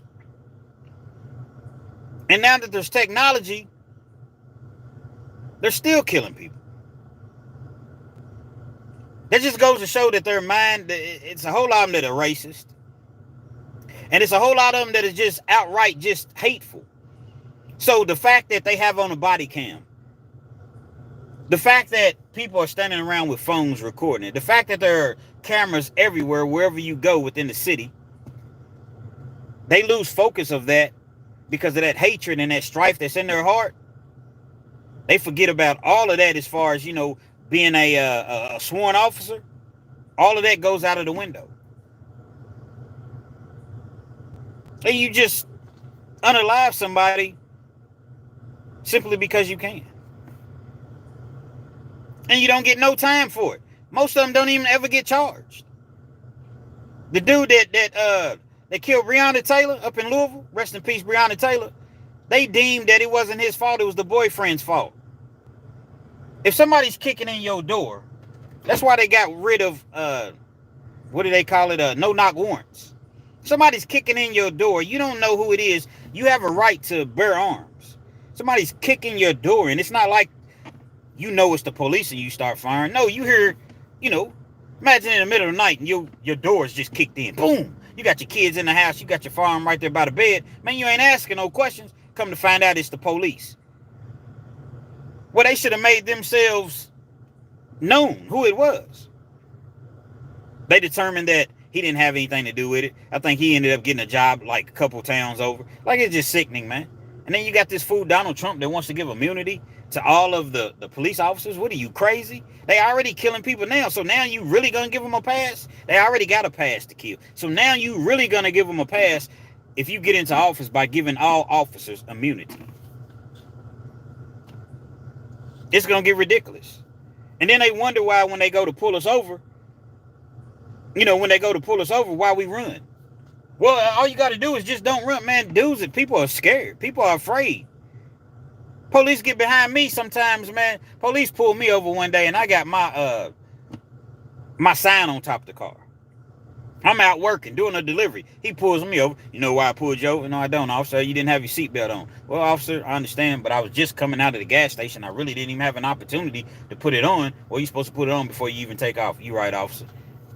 Gave me the ticket. I go on my merry way. But a lot of people are petrified when the police get behind them. Petrified. Terrified. You see them blue lights? You already nervous? Then they want to come to the car. They ride in twos here. One comes to the driver's side, got your license and registration. The other one's peeping all in your window on the other side. They got their hands on their guns. You ain't even done nothing. What did I do, officer? Might have been speeding a little bit. Speeding a little bit, something like that. Y'all hit that like button for me. I'm on here, we rocking. I don't know how long I might stay on here tonight. I don't know. I might do a Hassan Campbell and stay on here for 3 hours. Nah, I'm just playing. But so they looking all in the car or whatever. They got the nerves to say that they wanted to search your vehicle. They had a right to search your vehicle because you were acting nervous. Fidgety. You damn right I'm acting nervous. I got 2 officers holding their guns. I'm sitting here. I don't know what's going on. You asked me for my registration. So what? If I reach in my glove box, am I going to be unalive? If I reach, in my console or whatever, are you going to shoot me? You asked me for my registration. So what am I supposed to do? Step out of the vehicle. Why? I don't feel comfortable stepping out of the vehicle, sir. Step out of the vehicle. And they get to screaming and hollering, get down! All that old cop shit. Bad boy, what you gonna do? All that old silly ass shit, man, that's unnecessary, man. You can tell somebody calmly, hey, get down on the ground. Put your hand. No, they want to do all that old hollering and screaming because they want you to react so they can fire on you, man. Papa Midnight, much love from Iran. I love seeing America look worse than a third world country. Really hurts. Hold up. Seeing America look worse than a third world country really hurts. Corner hustle facts. Big facts. Big facts.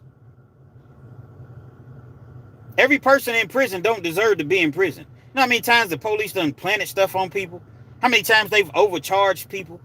I told a story yesterday about a dude that got caught with a little party drug. You know what I'm saying? I know drugs was illegal. Got caught with a 3.5 grams.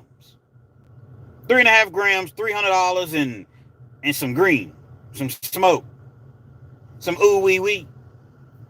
They charged the man with trafficking when it shouldn't have been anything but simple possession. Should have been knocked down to a misdemeanor, gave the man, some treatment, 12 months or whatever, probated or whatever, and let him go on his merry way.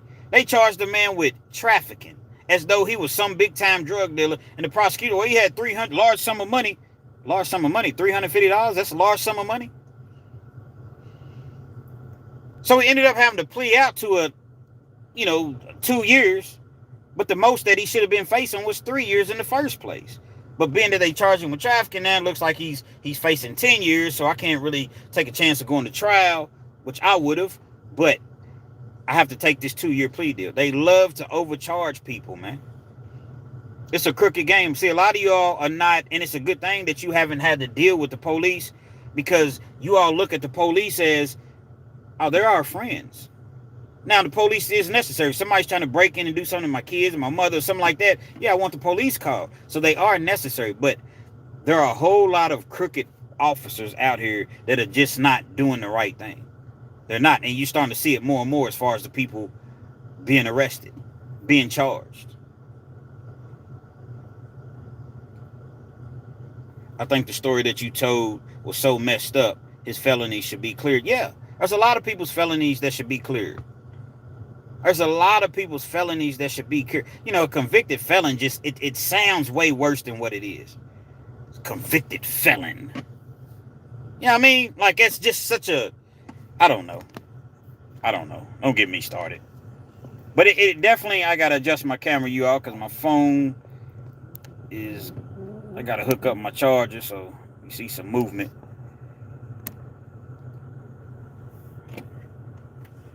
But to charge somebody with being a convicted felon, it's just like, now this record is on your, this charge is on your record for the rest of your life. Unless you can get it expunged, and that's not very easy to do. They make it seem like, stay out of trouble for X amount of time, and then you can get it expunged. It's never that easy.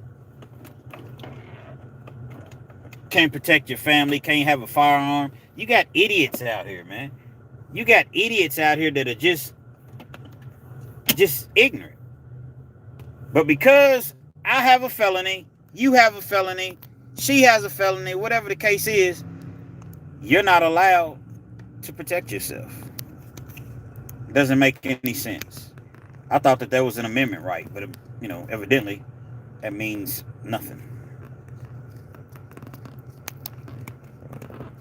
I'm sorry, you all. I'm trying to hook my charger up the way my stand is. It's kind of hard to put it in. Pause.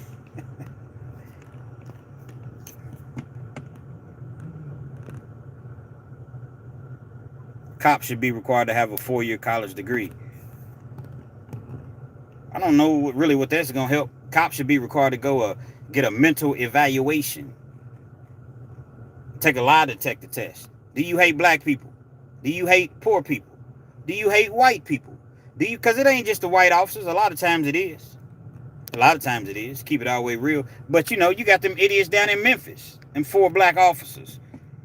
I think it was 4 or 5 that killed old dude, man. Just because the dude was dating his ex. So you mad because he's dating your ex. Y'all pulled the man over and beat and unalive him.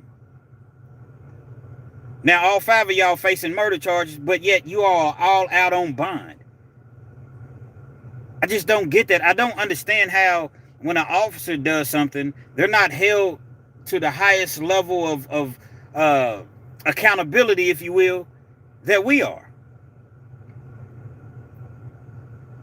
You know, I don't get it. The killers, the murderers should not bear arms. Just a petty theft. Just a petty what? The killers, the murderers should not bear arms.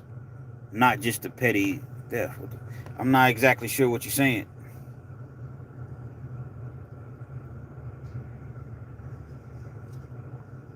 I think everybody has a right to protect themselves. Should have a right to protect themselves. You know, in the state of Kentucky, my best partner, one of my best partners, he's a convicted felon for child support. It's the only thing he's ever had on his record. A couple of misdemeanors like DUI, I think, and you know, back in the day when he was younger. He's a convicted felon right now for child support. Child support. Should you take care of your kids? Absolutely. But it was one of those things to where he was taking care of his kids. He just wasn't doing it through the court system. You know, at the time he was young, and I guess he just felt like, look, man, I'm going to do for my kids, but I don't have to take his money down there. And, you know, he didn't go about doing things the right way. But in Kentucky, they will hit you. The murderers should not be able to carry a gun. I mean, you know, it depends on, I think that depends. Because everybody that's convicted of murder is not really a murderer. But I get what you're saying, though. You know, if you're a violent individual, I don't think you should. But, like, you know, checks, credit cards, petty theft, little stuff like that. Come on, man. But nevertheless, he's a convicted felon for child support. And he went to try to have his record expunged. And they told him, they put him through so much red tape that he was just like, forget it. But I told him, nah, man, just deal with it. Because you have an opportunity to get your record expunged. I understand you don't want to go through the whole process or whatever, but I seen a dude get 15 years for child support. They hit him with child support. He didn't want to take the 5 years that they was offering him. And so what he did was, actually he got 10 years. I'll take that back. He didn't want to take the 5 years that they was offering him. So he goes to trial. He feels as though he's going to explain himself to the jury how he got behind on child support. I got behind on child support because I was incarcerated and the child support didn't stop. You know, it never stopped. It kept going. Ended up getting 10 years. Plus he already had like 5 years on probation. So he ended up with 15 years total when he left that court out. Child support, man. Big ups, verbal delivery. 15 years for child support. Anybody can get a felony. Anybody can get a felony. Understand that. Understand that they have a charge that's called tampering with physical evidence. If you come up to me and I have something that I'm not supposed to have, and I throw it out of the window, because who wants to get caught with something that they're not supposed to have, right? Police come up on me, I got some drugs, I got some, not that I would, but I'm just saying, just in general, person has something that they're not supposed to have, some weed, some drugs, whatever, I'll throw it out of the window, try to get rid of it. Well, what you would have originally charged me with, if you had caught me with this, would have been a misdemeanor. But the fact that I tried to get rid of it, that's tampering with physical evidence, and it carries 1 to 5 years.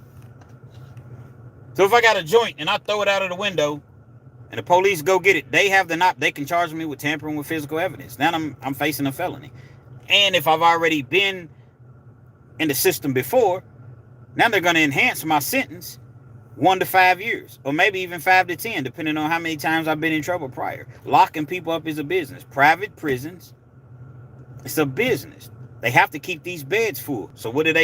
They send these officers out here, make more arrests, get more citations, lock more people up, charge more people. And there's no coincidence that the United States has more people incarcerated because it's a business to lock people up. Now, I'm not talking about the people that do things to kids and elderly and, shoot people and harm people. But I'm just talking about just in general. It's hard. Everything is hard out here. Pause. Double pause. It's very hard out here because everything's going up but your pay. Car insurance is going up. Landlords is just randomly once your lease is up, your rent's going up $400. What? Cars are harder to get. The interest rates are crazy. Car payments are higher. They want more. They want more money down. Motherfucking electric bill's $300. I ain't been here all summer. Yeah, but it's just that the energy that's being. But I haven't been here all summer. How's my electric bill $300? But what do? Not pay your electric. Everything is going up. So what do? You got to drive around. You can't even afford car insurance because by the time you pay your rent, by the time you pay, everything that you have to pay, now you got to pay this high car insurance. It's like, how do I pay this? I don't have the money to pay, but I have to get back and forth to work. So guess what? You chance it. You drive to work. You end up getting pulled over. They might take you to jail. They might not. They're going to tow your car. They're going to charge you a $500 fine right off top. $300 for court costs. Then you got to get insurance. Then they're going to charge you get your car out of the impound. Everything is about money, but the pay is not going up.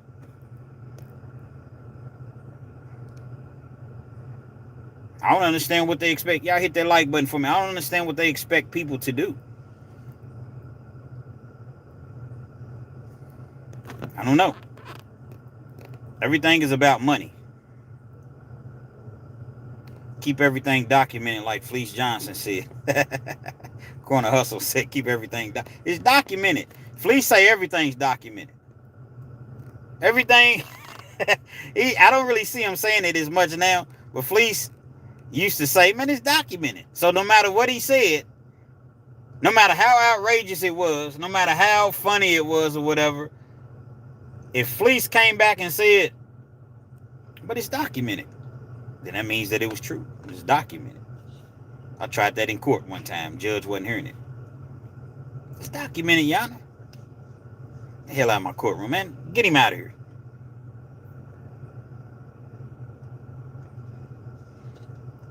We're living in tough times, man.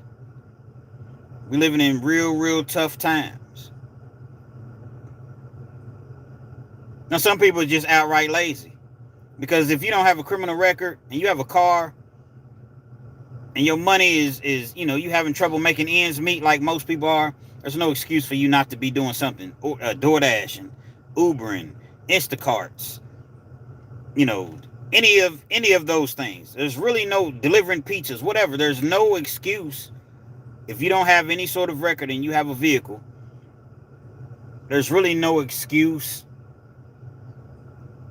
to just be sitting around with nothing. I understand that you work hard in your first job and people don't necessarily want to come home and then go back out to work, but I mean, what do? If you don't, you're going to be, forced to not have anything, and you don't want to resort to crime. Y'all hit that like button before I resort to crime. I'm just playing. My criminal days is over. Y'all see where I'm at all the time. Oftentimes, man, I'm at work probably 7 days a week, at least 6. I figure, why not work out here? They're going to make you work in prison? In Kentucky, you have to have a job in prison. You have to have a job. So if they're going to make you work in prison and you got to work 8 hours a day, sometimes longer. And in the South, I heard that they still have the chain gang. So if they're going to make you work in prison, why not work out here? Yeah, you may only make... See, I know different states, minimum wage and everything's different. In Kentucky, I'm going to tell you, a decent job in Kentucky, a decent job, I'm not talking about like a great job, a decent job in Kentucky to where you have an opportunity to be able to pay your bills, it's still going to be tight, $20 an hour. And that ain't no money. But that's just an opportunity, $800 a week before taxes. Got your taxes, if you got insurance, if you got 401k, if you got, stuff coming out of your check or whatever, out of $800, you'd be lucky to bring home $550. What's that, $2,200 a month that you bring it home? $2,200 a month. If you don't have a roommate, you're not married, you're not, living with anybody, or anybody's not living with you, out of $2,200 that you bring home, $1,200's gone in rent. $1,200's gone, probably living in an apartment. You're not gonna find a house for $1,200 a month or not anything decent. $1,200's gone. So now it's leaving you with $1,000. We don't just say your car's paid for. Your car's paid for. You don't have a car payment. You got car insurance. You had to drop the full coverage because you couldn't afford full coverage, so you got liability. That's $100. Cell phone, another $100. At least you're $800. You got these high electric bills that they're charging you, say $150. At least you're $650. $50 water bill. At least you're $600. You don't even pay gas, so you got $600. You don't have any food. You got to buy food. Let's just say you spend a couple hundred a month on food. Leaves you $400. Gas. Spend another couple $100 a month in gas. It leaves you, what, $200? Kids, entertainment, something happens to your car. You need clothes, you need this, you need that. You see what I'm saying? That's no money. Your money is just gone just like that. And then they come and tell you just out of the blue, simply because the landlord wants to be greedy, hey, your rent will go up $300. Your lease is up next month, and the rent will increase $300 a month, $200 a month. What? $20 an hour. Now in Kentucky, like I said, this is in Kentucky. Probably in Florida, California, New York, somewhere, that's absolutely nothing. That's probably minimum wage. But here in Kentucky, a decent wage, and it's not a great wage. You get a job for $20 an hour. It's something that you can halfway work with. Let me look at some of these comments, man. That's why people are robbing Peter to pay Paul. Absolutely, man. People's floating checks, writing bad checks, putting money, pulling money out of ATM machines, knowing that they don't have the money right now, but they waiting until their check comes in Friday. These check cashing places, man. I done all of that. Check cashing places. Nebraska. Hold on. James says Nebraska makes you work 3 times in that kitchen for $1 a day. Like you said, work. Yeah. Penitentiary, prison, jail. Yeah. You don't even get $1 a day here. You get 60 cents a day, I believe. You work in the kitchen and you make it may be $1 a day. All day long you working and slaving in the kitchen for $1 a day. $1 a day. So why not work out here for $13, $14 an hour? People ask me all the time, hey man, I can get you a better gig, man. Y'all hit that like button. I can get you a better gig, man. Come work in this factory. Nothing wrong with factory work whatsoever. It's just that I like what I do. It gets on my nerves sometimes. Don't get me wrong, man. It gets on my nerves. But you want me to leave my job because they're paying $22.50 an hour, and I have to be on a line. I have to be on, a point system. If I'm late, if I miss work, if I'm late for work, I have to $22.50 an hour. I make just that, probably more, a little bit more than that, doing what I do. No joke. And it's laid back. I've been here over 3 years, so why would I go and do that? I understand that this is not the best, the best job in the world as far as, how it looks, stature. But it doesn't even matter because I have a plan, and I understand that this is just a stepping stone for me. And I don't want to come and work in your factory. I'm good. There's nothing wrong with factory work. It's just not my thing. I don't want to work in your factory. I know people like to, they drive the trucks or what have you. That's cool too. Nothing wrong with that. We need people to do that. I'm just not the type that I can't really take those long trips like that. I don't like driving like that. I can't, drive 16 hours, 8 hours. Again, shout out and salute to all the truck drivers, man. Because when we order something off of Amazon or whatever we order from, guess what? If it ain't for them truck drivers, it's going to be a while before we get those packages. So I got the utmost respect for truck drivers. It's just not the thing that it's not for me. Again, no disrespect. It's not anything wrong with that. I don't know if y'all heard me earlier because I've been on here for a while. You got guys on YouTube making 50, 60,000 a month. Now, I'm nowhere near that, but who's to say that I can't ultimately get there? You see? So I have a plan, I have a vision in a certain area, a certain direction that I'm trying to go towards. And that's what I do. My YouTube money, I just saved that. I didn't even touch it. I just saved it.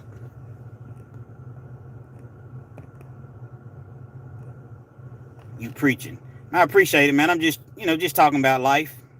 Just all the struggles, just the different things that, we all of us deal with in life. I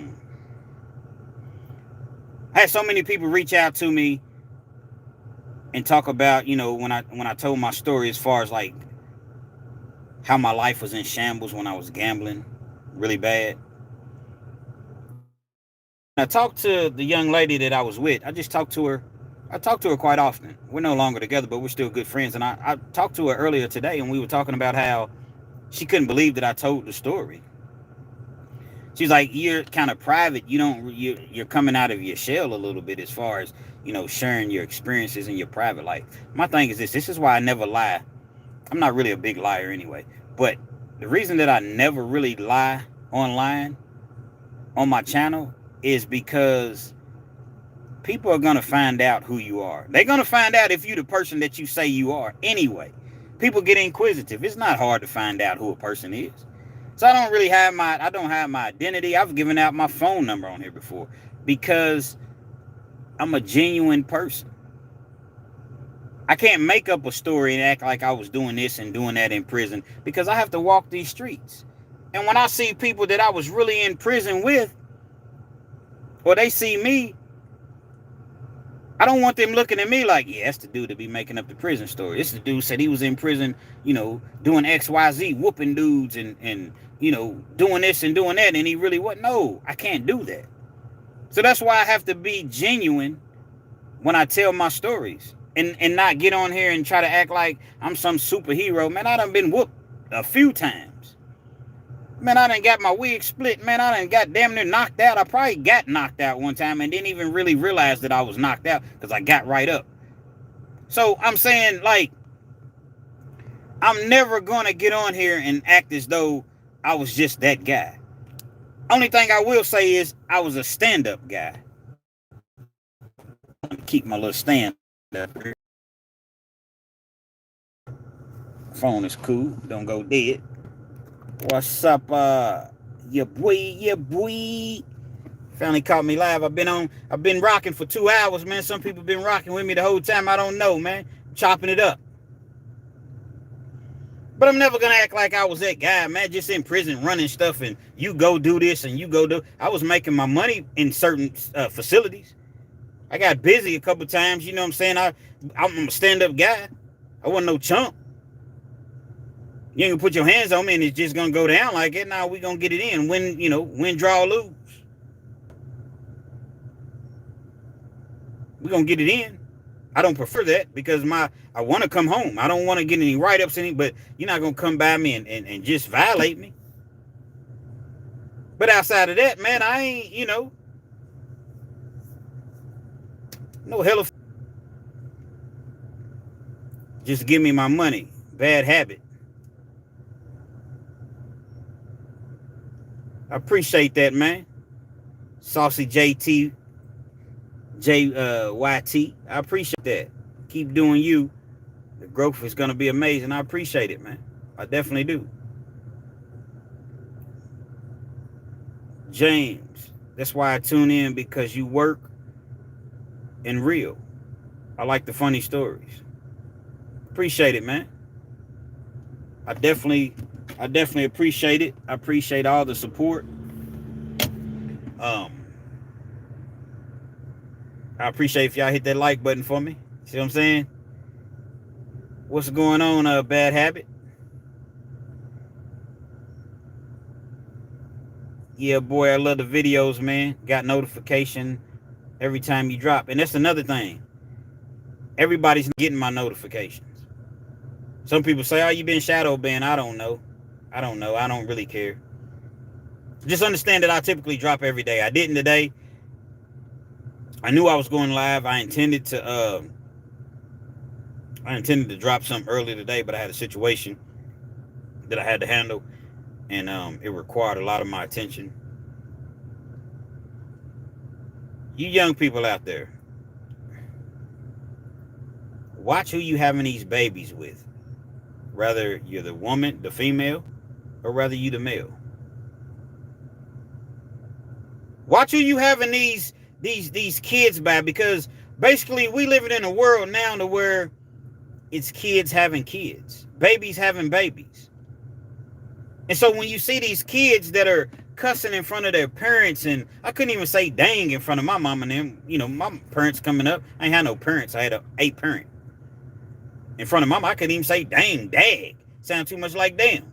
I'm gonna get my socks knocked off. But it was a situation, I don't want to tell anybody's business, but you all don't know who it is, so I can say it. It was a situation where little dude, he's 20. He's 20 years old. His little girlfriend's 19. They got a baby. Baby's 5-6 months old. She's been holding the baby, using the baby against him the entire time that he's been, on this earth. He comes over 3 times a week or whatever. So when she comes over to pick up the baby, she's already mad because he doesn't want to mess with her on that level. They had already decided that months prior. She's mad because she looks on his location and evidently he's at some girl's house or whatever, or had been at some girl's house. 20 years old. She's 19. So she comes in the house. She's very, very mad, disrespectful, angry, yelling, screaming in his mother's house. The 20-year-old, the boy, his mother's house. They're keeping the baby. She's coming in, cussing him out, cussing the mother out. Your son is going to die. Your son is, I'm going to call my people, and your son is going to die. He's going to get it for real. All over because he was supposedly, and they're not even together. All over because he was over another individual's house, supposedly. And the location, I guess, had been turned off or whatever. So she's a sandwich short of a picnic. Matter of fact, she's 2 or 3 sandwiches short of a picnic. So she come in the house yelling, screaming, whatever, making these threats, hitting him. He has the baby in his hand. She's swinging. I mean, just welling away, hitting him. He's trying to, go on, man. Go on. He's trying to fend her off. The mother, get out of my house. Leave. So she takes the baby so that the baby's not harmed. She's telling her son, don't hit her. Do not. He's not hitting her, but you could just see the frustration. Who likes to just be, I mean, she's just welling on him, welling on him, welling on him.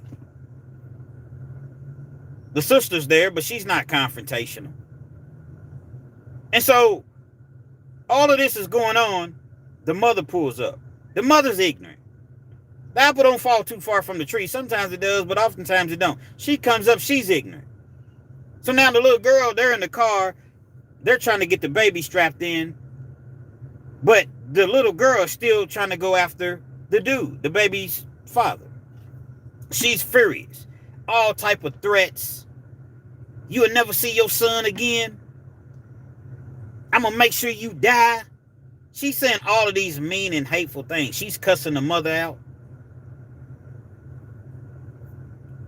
They finally get the baby strapped in. The mother, she's acting a fool. She's cussing.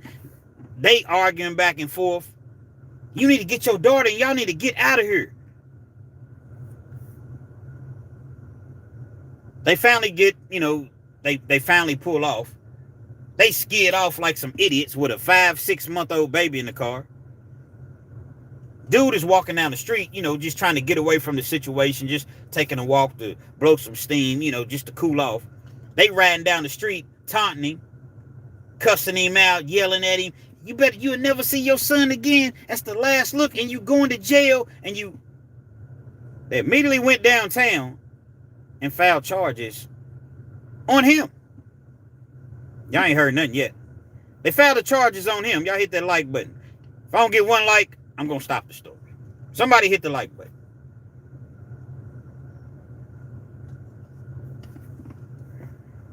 I'll wait.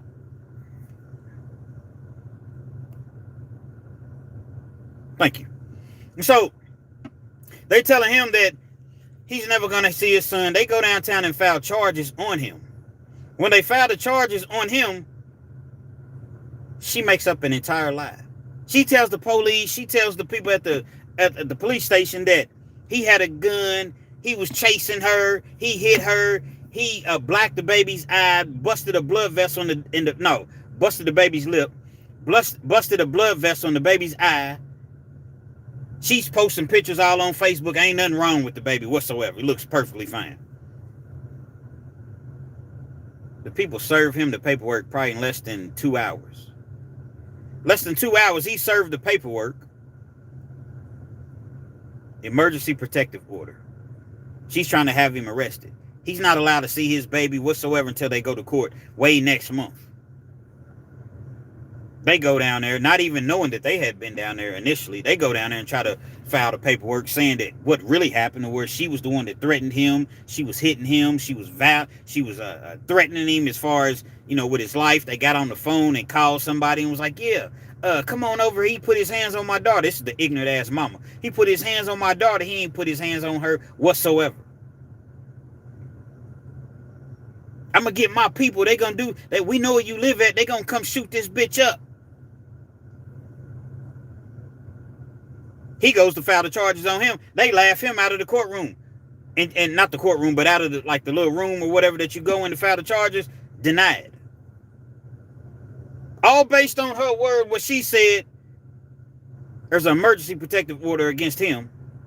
And she did all the hitting, all the violence, all the threatening. He did nothing. 2 witnesses, the mother, the daughter, everybody's in there that can attest to what happened. And he's the one that's having to deal with not seeing his son. So now we have to pay $1,500 to an attorney just to go down there and represent him in court for everything that this young wench caused and started. How do you come up in somebody else's house with all that ruckus, with all that disrespect, threatening to shoot somebody, but go to court and then play victim?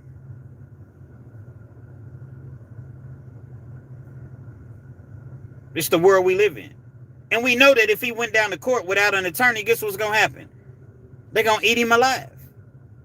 He's not going to be able to get in a word. He's not going to be able to, well, Your Honor, it didn't happen like that. No, a judge does not want to hear what you have to say. They'll listen to that attorney. This little girl has a track record of filing charges against dudes. That's her MO. She's crazy. She's crazy and her mama's crazy. It's the world we live in, man.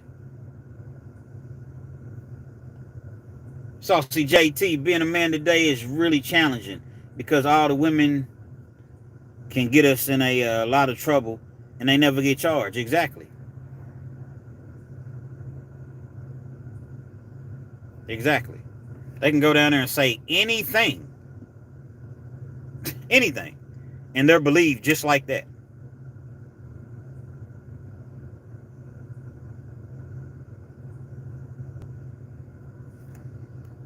My old homies are trying to put that Diddy narrative on me. What should I do? I mean, what do you... The real me, I mean, are you being serious? Are you being like, what do you mean? No Diddy? I mean, what's the Diddy narrative? Let me know.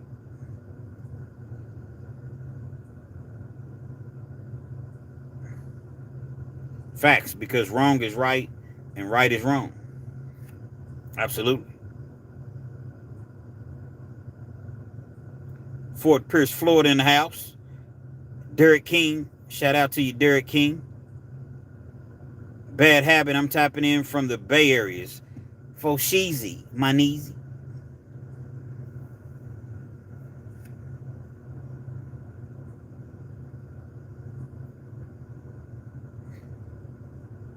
So yeah, y'all keep those notifications. Y'all keep, y'all just keep checking every day.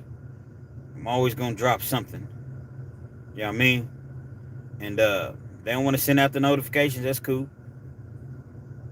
We're gonna make the channel grow one way or another. One way or another, this channel is gonna grow, man.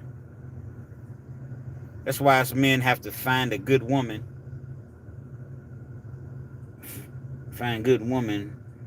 Same for a man. Same for a woman. Okay, yeah, we got to find good women, and good women got to find good men. Yeah, exactly. Because you got a lot of these women.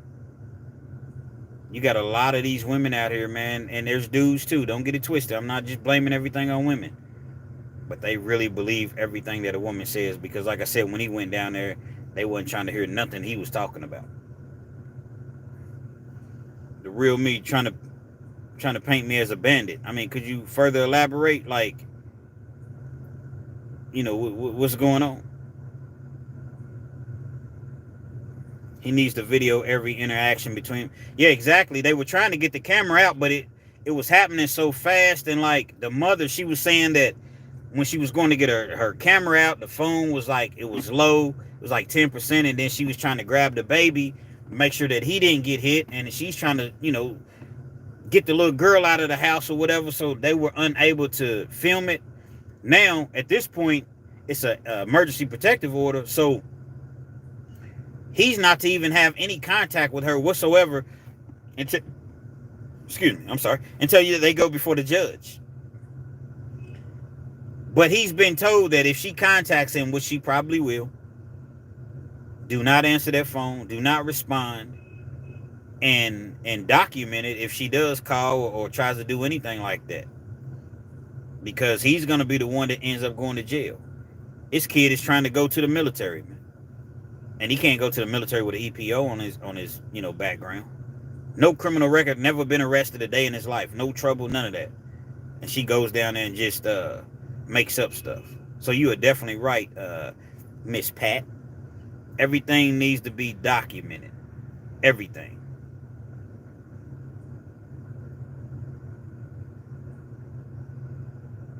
Yeah, real me, we trying to figure out what you're talking about, or are you just playing? You said they're trying to label you as a bandit.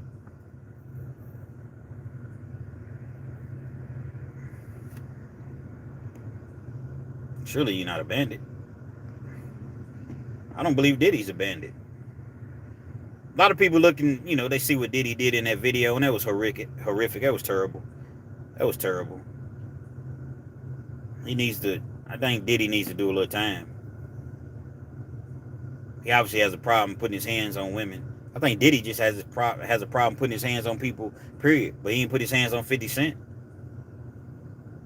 You hit all these women. Why don't you hit 50 Cent? You have a problem with keeping your hands to yourself. Why didn't you, 50 Cent done ran up on you plenty of times. And you've never felt the need to fight with 50? But you want to, stomp women all the way out? So I think Diddy definitely needs to do some jail time. He needs time to reflect. But I don't think he should be hit with no sex trafficking and y'all trying to give him a life sentence. And nah, man, that's too much. But he needs to lay down for a couple years. I believe that. Get his mind right.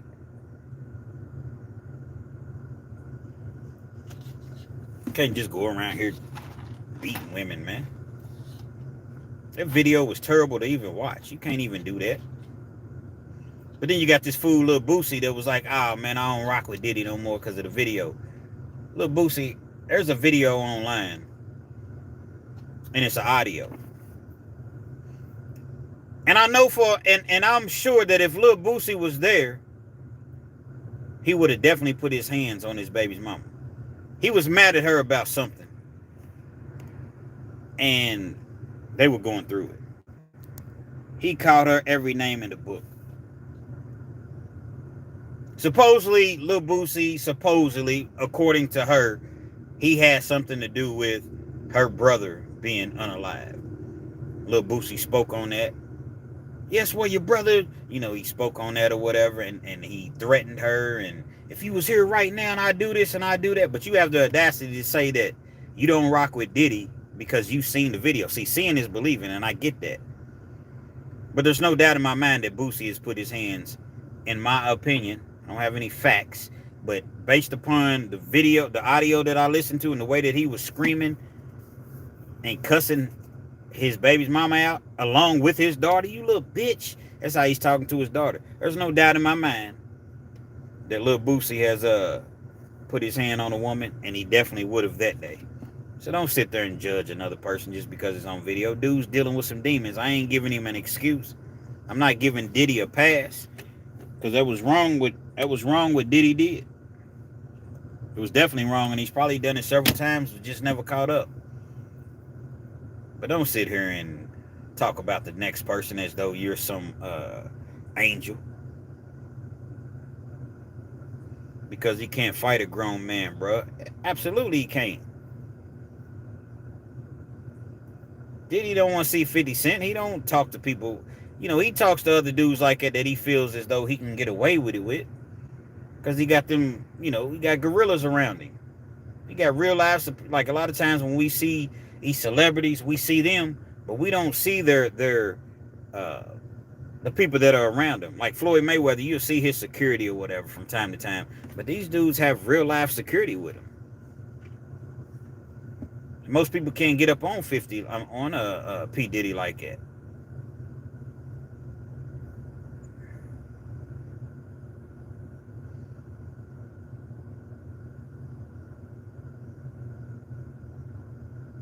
Women don't like good dudes. Again, not all women. Not all women. But you have some women that they need that confrontation. They need that attention, like you just mentioned, Saucy. They don't tend to want a dude that just goes to work, comes home, pays the bills, not gonna cheat, you know, gets up and does the same thing, take care of the kids or whatever, because there's no excitement in that. There's no excitement. Now, there are some women that want that, but I'm just saying, like, there's a lot of women. I'm in the Chinese store one night, giving me some Chinese food. So it was two young ladies, attractive young ladies. They were like in front of me in the line. And then there was a dude that came in. I guess he was getting his DoorDash order or whatever. And he got his order, and then he left out. Well, one of the girls, they start laughing or whatever. Now, I'm not ear hustling. I can't help but hear them because I'm right there in the line. It's a small place. It's small, you know, small joint. Small John. They said I pronounced it wrong the other day. I was saying John. He was saying, bro, I'm from Philly, kid. You know what I mean? And you pronounce John the wrong way. Hey, it's just the way that I talk. I know what John, J-A-W-N. I know what it means. It's just the way that it came across, probably because it's just my accent or whatever. But I know what John means. Respectfully. The John was small, man.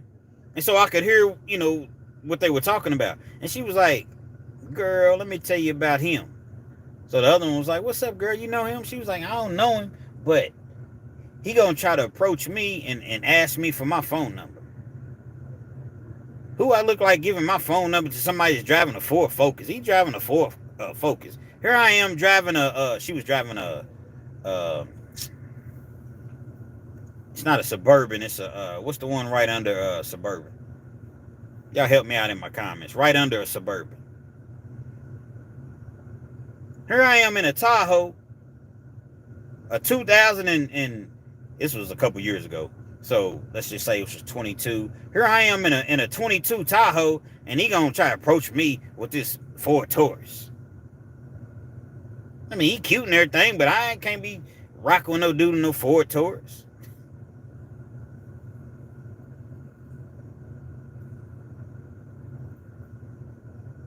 I mean, it's self-explanatory. So a dude that approached you nicely, I appreciate that, Doug, Tahoe. So a dude that approached you nicely, was respectful to you, he's driving, may not be a Tahoe or 2022 at the time, but he's working. She's like, and he's door dashing. Psh.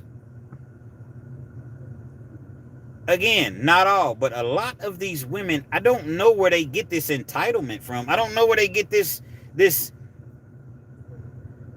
you know, like a dude is not good enough for them because you were blessed with great genes, so you look good, you got body. What y'all don't understand is that stuff goes away, right? You do understand that these things go away later on in life. And I just thought that was so rude, because you got a 2021, 2022 Tahoe, probably not paid for. You know how much a Tahoe car payments are? See, a person that doesn't really know, they got to at least be paying three, four, 500 a month. Come on, man, 3, 4, 500 a month. Are you crazy? Yeah, if you put down 30,000 and probably a trade in. 2022 Tahoe at the time. Now I don't know what her financial situation was as far as like what she put down and things of that nature. But you probably paying at least on a bird minimum 800 a month, 800 to 1,000 a month. And you done financed that bitch over 72 months. I know all about credit. I know all about financing. I know all about a lot of stuff. So as soon as you miss a couple payments, guess what? They come in for that 2022 Tahoe. So while you putting people down, that Ford Focus was probably paid for. Ford Taurus Focus, it was one of them. It wasn't that bad. I seen the car. It was a white car. It wasn't that bad. It was a Taurus or a Focus. I don't remember. But you want to put people down. They don't understand that, bro, because that's all they be having to offer. No skills, no brains, no nothing. Exactly. Exactly. Here it is. This dude probably goes to work every day, not gonna cheat on you. You got 3 kids, 3 different babies' daddies. Ain't nothing wrong with that. Don't crucify me. It's just what it. He gonna take care of your kids, raise them the same way he raises his, treats them. You ain't got to worry about him sneaking out on you. You ain't got to worry about him going to prison, going to jail, breaking the law, putting his hands on you. You all getting kicked out on the streets. He's paying the rent. He's handling his business, but he's not good enough for you. Because he's not 6'4". He's not 6'2". He's not dark skinned. He's not light skinned. He's not bald head. He don't have goals. He's not a street dude. He don't have dreads. He's not a thug. He don't make 60. He don't make 100,000 a year. I seen one girl say, my dude, in order for a man to catch my attention, he has to be 6 foot or taller. No, matter of fact, she said 6'4" or taller and make at least 100,000 a year. That's for him to catch my attention. So you mean to tell me that if the dude is 6'1", he's not 6'4", he's 6'1", he don't make 100,000 a year, but he makes 70. He makes 75. Why should I lower my standards? Why should I lower my standards for lowering your standards? A dude that's not going to cheat on you is going to treat you right, and his name is not ringing in the streets, and he don't got no street beef, or ain't had no drugs in the house, or no, you know what I'm saying, anything illegal going on, and is making 70, 75,000 a year, that's lowering your standards? Like, who is teaching some of these women these things? You know why they're being taught that? Because they're learning these things from their mothers. Their mother is teaching them these things. Like the little girl I was just telling you about that came to the house wilding. You think her mother came over and tried to calm her down? That's my daughter, bitch. We riding. You going to jail. Her mother acting like this.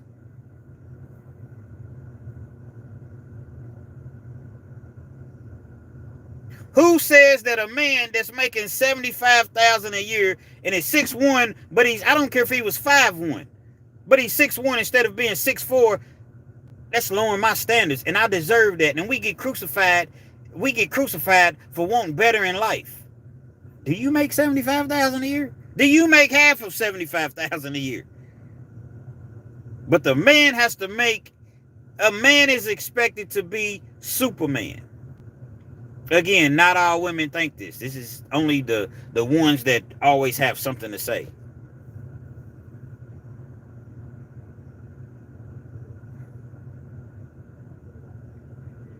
Dante, you better be listening.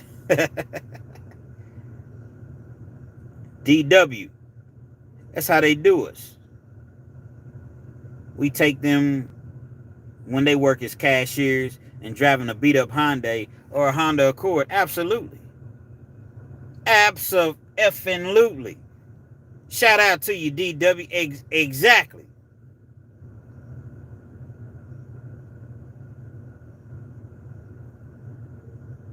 But we have to be, and I read all of these quotes on Facebook, and a woman, there's no way that a woman should be laid up beside some man and she's struggling financially. No, y'all both struggling financially. But you all gonna work towards, and you all gonna, you're gonna work your way out of it. But everybody looks at it, not everybody, so I'm just figuratively speaking. You feel as though because you have a man, you're not supposed to be suffering financially, physically, sexually. A lot of times when things are going on and the finances is not right, everything else kind of, it's like a ripple effect. Everything else kind of just goes downhill. What's wrong, baby? Talk to me. I noticed you ain't been yourself lately. Y'all hit that like button for me. See, we got some more people in the house. I might go 3 hours a night. I don't know. I am Mr. 30 minutes or better. Hit that like button for me. What's wrong, baby? I noticed you ain't been yourself. Nothing. You sure? Yeah, I'm fine. But you're clearly not acting fine. You're clearly not being yourself. I've tried to ask you want to go out. No, I'm good. And then later on, when it all comes out, well, you just don't do this and you haven't been doing that. And it's like, but I've been trying to talk to you. So you'll be like that. If you have a man, you're not supposed to be in certain sort of moods and certain sort of situations or going through anything, because the man is supposed to be Superman and solve everything. I can only be, hey, I appreciate y'all hitting that like button. Y'all keep hitting that like button. I like it. I like that. What is a man supposed to do if you don't want to talk and be forthcoming and tell me what the issues are? What am I supposed to do? These younger women now, and everything is okay. That's their favorite thing to say. You right. Okay. When you're trying to talk to a person and it's oh my God. Okay. Okay. You see what I'm saying? And that's the only means of communication that they know. They don't want to talk on the phone. They don't want to talk face to face. They want to text. They want a message. But when you're trying to talk to them face to face to really get the real, it's, oh my God, no. Oh. But I'm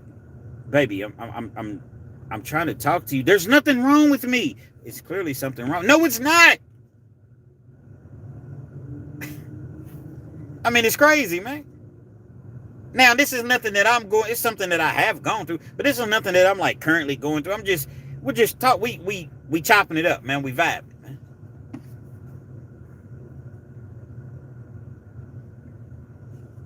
What y'all sipping on, man? If y'all sipping on something, let me know. Let me know if y'all sipping on something. Guess what I'm sipping on? My favorite.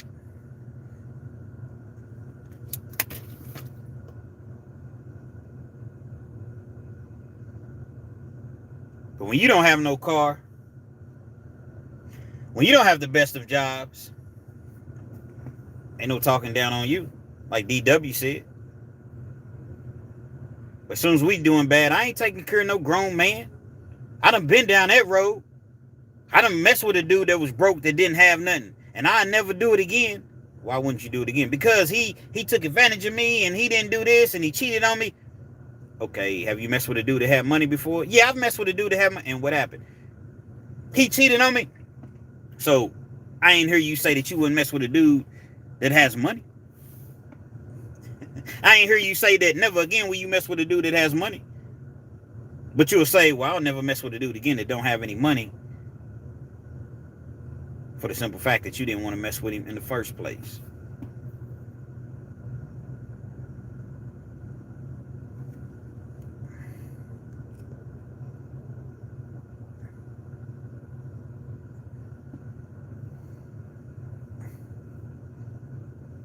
What's that, EST in Harlem? Is that how you go by, EST in Harlem?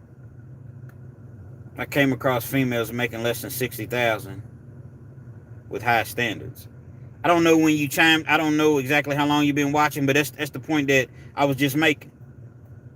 You're gonna say that a dude has to be making a six figures at least, and has to be 6'4" before you even remotely think about looking at him, talking to him. But you won't even make 35,000, 40,000. I ain't got to, I don't have to lower my standards. Lower your standards. You can't get you a man that makes $60,000 a year? That's not good enough for you? And together, maybe you all come up with a business and you all can get to that 6-figure mark. And no, because you want to sit at home and have the man take care of everything.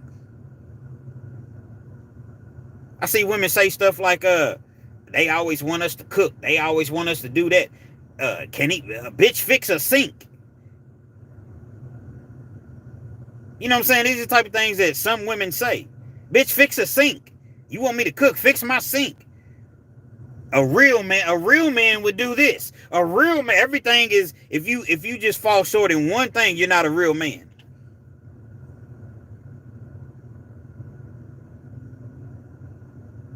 I talked about how on my Facebook channel today, my Facebook page, I talked about how Double XL, Keeping Up with the Joneses, wifed. Now, older women hell to 38 down. We're not always problem solvers. We protect our women, but when you don't tell us anything, you don't want to say nothing. What are we to do? I absolutely agree. You suppress all your feelings. You hold everything in. You don't say anything. Then you want to take it out on like we've done something. You're not communicating with me. You're not telling me anything. I'm not a mind reader. You can ask my man. He's a mind reader. Keep my 9 heater. I go through my Tupac sometimes. I was on Facebook today, and you know, I often post, different posts and statuses, or I'll share them. Sometimes I'm just trolling. I'll just troll. But I'm only trolling the women that always have a problem with dudes. Those are the only ones that I troll. I never say anything directly to them. I'll just post something that I know that will get under their skin. Choose your woman. Don't let them choose you. I've been played too many times. Relationships aren't for me yet. I feel you, the real me. Gup R. I got some vodka and spinach. Absolutely, man. Y'all let me know what y'all sipping on, man. Jack and Coke. Okay, Doug, you got the Jack and Kizoke. See, this is how you get intimate with your audience. Pause, double pause, triple pause, the quadruple pause. I'm not really getting intimate like that, but you get the gist of what I'm saying. Respectfully.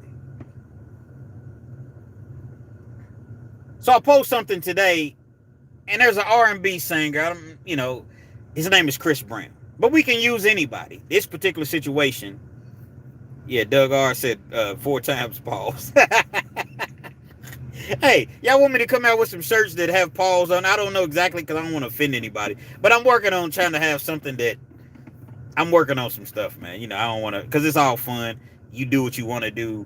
You be who you want to be. You like what you want to like. I don't down anybody or knock. I love everybody. It's just funny. People, why are you always using pause? It was just one of those things where I said it and then people kind of caught on. And so they say it so much in my comments, I just say it now. There's nothing, I'm not trying to demean anyone. I'm not trying to offend anyone or anything like that. But sometimes pause is necessary, man. Because you have to know when and when you can't use pause. Pause is not something that you can just throw out there. For instance, if you see a guy, I'm gonna say pause before I even say this. But if you see a guy and it's your homie, it's your partner, what's up, bro? Okay, you got a tie on and suit. What's up, bro? You look you look nice, man. I see you. Okay, you looking sharp, man. You looking professional. You gonna go turn up. Something like that. There's nothing wrong with that. I don't see anything wrong with it whatsoever. But there are times to where pause doesn't necessarily work. So if you tell somebody, you're looking nice for your interview or whatever, cool. You don't have to say pause. Now, if you giving a person a compliment and you like, damn, dog, you know what I'm saying? The ladies, they gonna be all over you. Pause, you know what I'm saying? I ain't trying to say nothing funny, pause though. But man, I see you, boy. They gonna be on you tonight. They gonna be on you. Okay. It's not necessarily you can say pause. You don't necessarily have to say pause, but you can say pause. But there are times where pause don't work. You can't go up to a grown man and be like, damn, dog, you got a fat ass. Damn. I mean, pause. No. You know, I don't mean it like that. I'm just saying, dog, you been doing squats? Damn. Pause don't work right there. You can't ask another grown man, has he been doing squats? And they'd be like, nah, man, pause. Double pause, triple pause. No amount of pauses. That don't work. You can't go to the judges. Well, let's find out. He said, have you been doing squats? The judges say that's not a pausable moment. Oh, man. Doug, you can't tell a man, damn, it look like you've been doing squats, man. Pause, double pause. Because he's looking at you like, so when he's giving you that look like, what? And you're like, no, hold on, pause, man. Double pause, triple pause. No, there's certain things that you can't use pause for, and that's one of them. So don't be telling no grown man that he looks like he's doing squats, man. Hey, man, I love y'all, man. And I'm just drinking water. When I get home, I might sip a little bit. Let's see what everybody has to say. Doug's laughing. There's unpausable. So exactly, that's unpausable.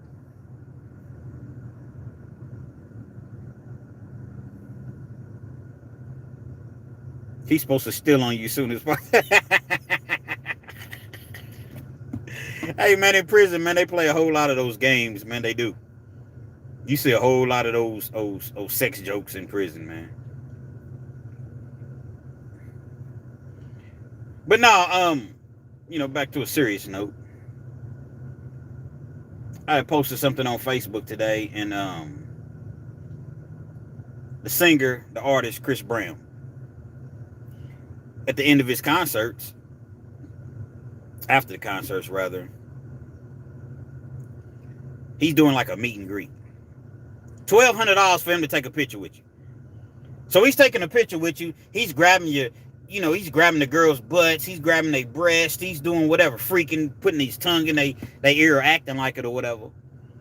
So I posted something on Facebook today. I said, women are always talking about every little thing that a dude does or doesn't do. He's not a real man. Y'all hit that like button for me. Everything that a man, if he doesn't do one thing, I need a real man. A real man wouldn't do this. A real man wouldn't do that. So what is a real man? So I said, okay, ladies, for you all that have men, if you have a man, especially if you're married, no real woman is going to take a picture with a celebrity and pay $1,200 for and have him rubbing all over her butt and her breast. And guess what the majority of the women said? Ain't nothing wrong with that. It's just a picture. How does this not make her a real woman? You see what I'm saying? So if a dude takes a picture with Nicki Minaj and he's standing behind her and he got his hands on her, cuffing her breast, palming her breast, and he's kissing on her neck or acting like he's kissing on the picture, and he's paying $1,200 for that, and y'all see that, then what? It's just a picture? Is it still going to be the same result? Rock with me. Shit, ain't nothing to rock with. It's gone. But I got some ice, and I got some more water. Pour up.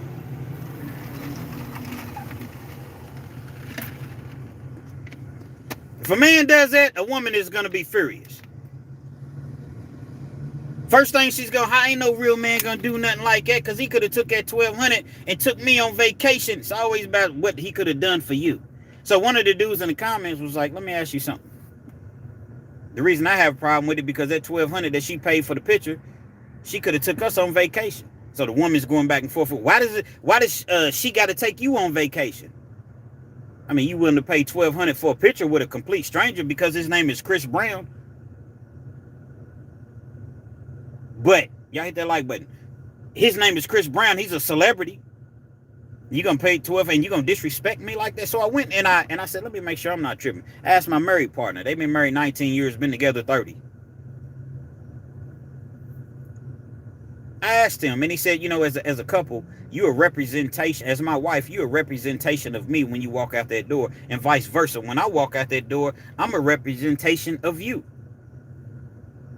Don't do anything that's going to have me looking silly, that's going to embarrass me. The same way if I'm in a strip club, I'm not even going to go to a strip club, but if I do, I'm not going to be in there grinding. Or if I go to a club, I'm not going to be in there grinding all on women and doing things that you wouldn't necessarily approve of, because even though you're not there, it's not making you look. You see what I'm saying? It's not a good look. So I don't understand how women is going to defend that by taking a picture with a celebrity that they do not know for 2 or 3 minutes, if that, and you're paying this man $1,200, but you so quick to say, I ain't taking care of no grown man. You ain't taking my car to work. I don't even date dudes that don't have no car. If you ain't got it, you better ask your mama. You better ask her. I ain't giving a dude nothing, but you'll give a complete stranger $1,200 to take a picture and embarrass your man and embarrass your husband, and then come out and be like, what did I do? Oh my God. Favorite. Oh my God. What? You're so toxic. That's the favorite. You're so toxic. I'm toxic because I'm bringing up something that's a concern with me, something that you've done that I don't like, and I feel as though you embarrassed me, you embarrassed the relationship. Oh my God, he's a celebrity. It's not like I went back to the room with him. You know, and it's just like, it's crazy. It's crazy. You have completely embarrassed your man, but you don't see anything about it. You don't see anything wrong with it, rather. So no, I don't think that a real woman would do that. Women, they don't like, hold on.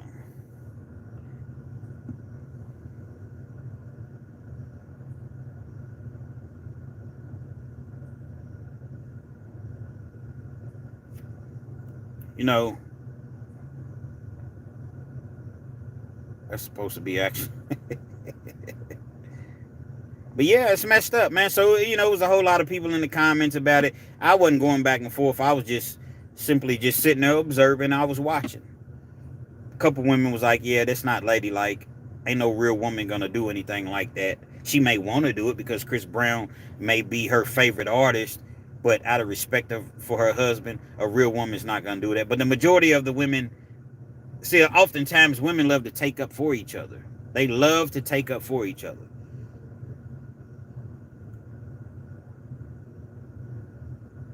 All day long, yeah, we can make it happen, Saucy. JYT. We can do an interview on this. Because I'm gonna tell you, oftentimes women take up for each other because when you, it's like this. If you post something and you're talking about a man, women bash men all day long. And again, I'm always going to reiterate this. Some, not all. But you have these women that go and bash people, dudes, all day long on Facebook. Just bash them. And when I look in the comments, I never see a woman like, hold on now, you being too hard on them. It's always nothing said or people agreeing and reiterating what the other person said. Y'all hit that like button. Man, hit the like button. Respectfully. All you do is see women that are supporting each other in some of the most ignorant statements. Let me tell y'all another story. But as soon as a man says something, and it's not even anything over the top, just something simple like I said today about a woman that's in a relationship, especially married, she shouldn't be taking a picture with a celebrity paying $1,200 and he's rubbing all on her ass.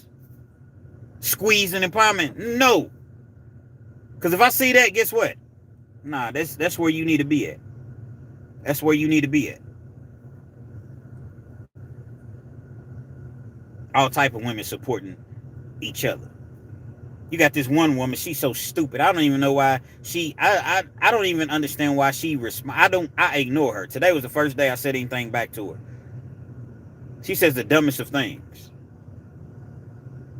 Everything with her is about money. A man is supposed to support a woman. That's her, philosophy.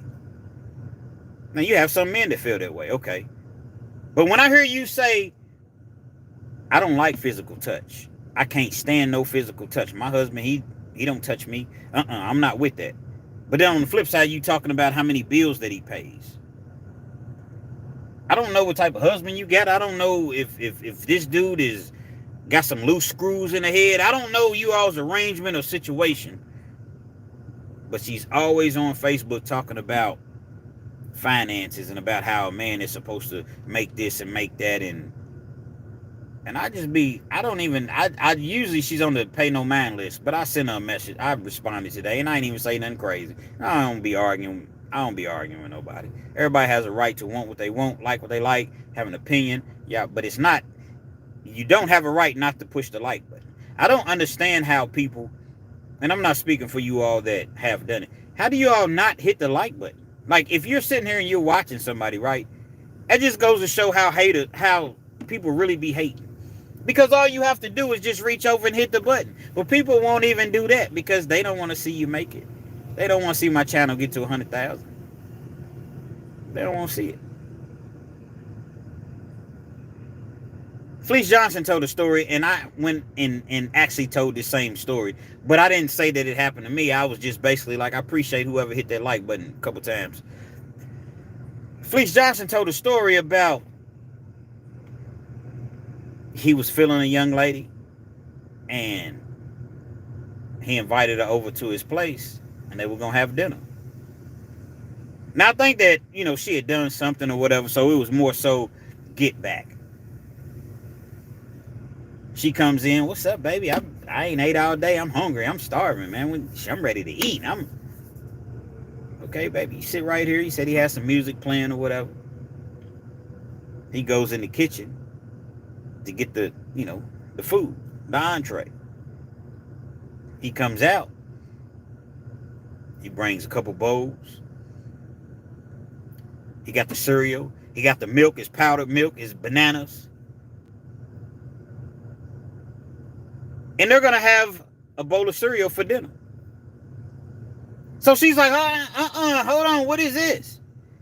Why are you serving me? Nuh-uh, you said we was having dinner. Baby, it's his dinner. What do you mean? No. She got up, stormed out, and left. So I told that same story. I just kind of added a little bit to it or whatever. As far as the dude, he was supposed to get his check, but his check didn't come. And so only thing that he had was some cereal in the house. But he figured, she was a real one. She was a real woman. She was real. She was trill. She wouldn't mind that it was cereal. After all, it's the thought that counts. He didn't want to cancel. He didn't want to be like, hey, let me hold some money, because he didn't want to come across as a user. He didn't want to ask her to pay for dinner or what have you. So I'm going to offer what I have, and the only thing that I have is a bowl of cereal. But I'm giving you all that I have. I'm giving you my heart. I give you my heart, my soul, my time, my love, and my mountains. I'm giving you everything. So I told this exact same story on my Facebook page, and there was so many women, and I was proud because a lot of women was like, shit, we gonna eat that cereal. And he got some bananas. But then you had the sedity ones, the entitled ones, the ones that, what type of real man, once again we go back to the real man, what type of real man feeds a grown woman cereal? The type of grown man that gives you everything that he has. He doesn't have anything else but the cereal. Well, he could have told her, and he could have, but he didn't want to disappoint her. He didn't want to cancel the date. He just figured, I don't want to ask you for anything, because now you're going to be saying that I'm a user. Now you're going to be saying that, he expect me to pay every time. So he offered you what he had. And it was so many, I got so many comments on there. And women that was just bashing. They was bashing me. I don't know what makes you think that it's okay to serve a woman cereal. You are totally missing the point. The point is, the point is, I offered you what I had. I understand women don't want to struggle. I get that. Maybe they've struggled too long. Maybe they, But if I'm looking at somebody, and if it was vice versa, and I went to a woman's house and she told me, baby, this is all I got. I was supposed to, my check was supposed to hit, but it didn't hit. And I didn't want to cancel. I was looking forward to seeing you, and this is what I have. We're going to eat that cereal, or we gonna go to the store, get us some groceries. Nah, baby, we ain't got to do it. Nah, come on. We're going to go out to eat, or whatever the case may be. But I'm not going to look down on you because all you had was cereal, and you thought enough of me to say, I'm going to share what I have with you, and we're going to break bread.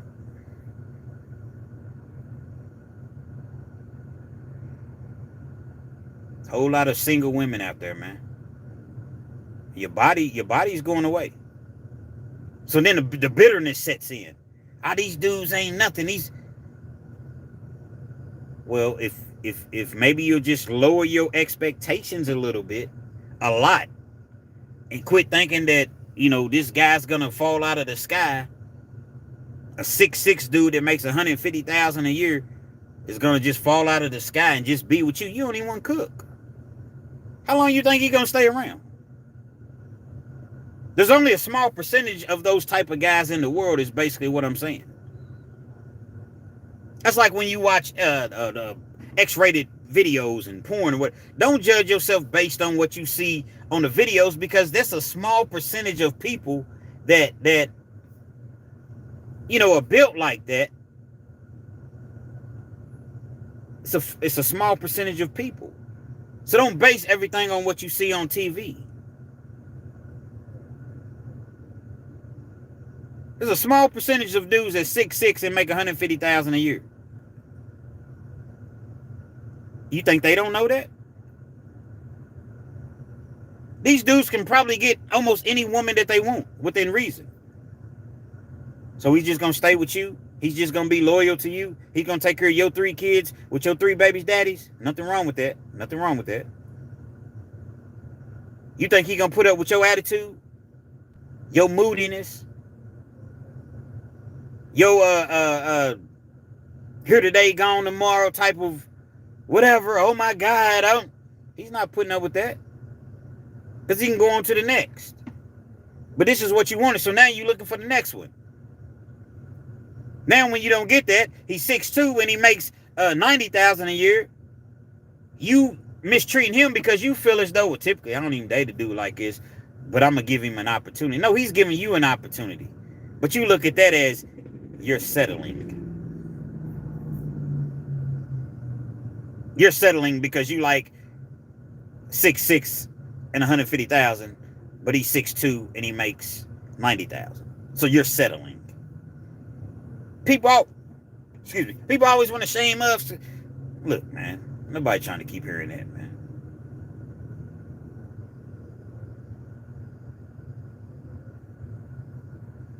Messed up world, man. But it is what it is. We got to play the cards that we dealt. Money's funny, relationships is funny, everything's funny, man. You got to learn to laugh, man. They trying to lock us up for anything we do. Police trying to kill us.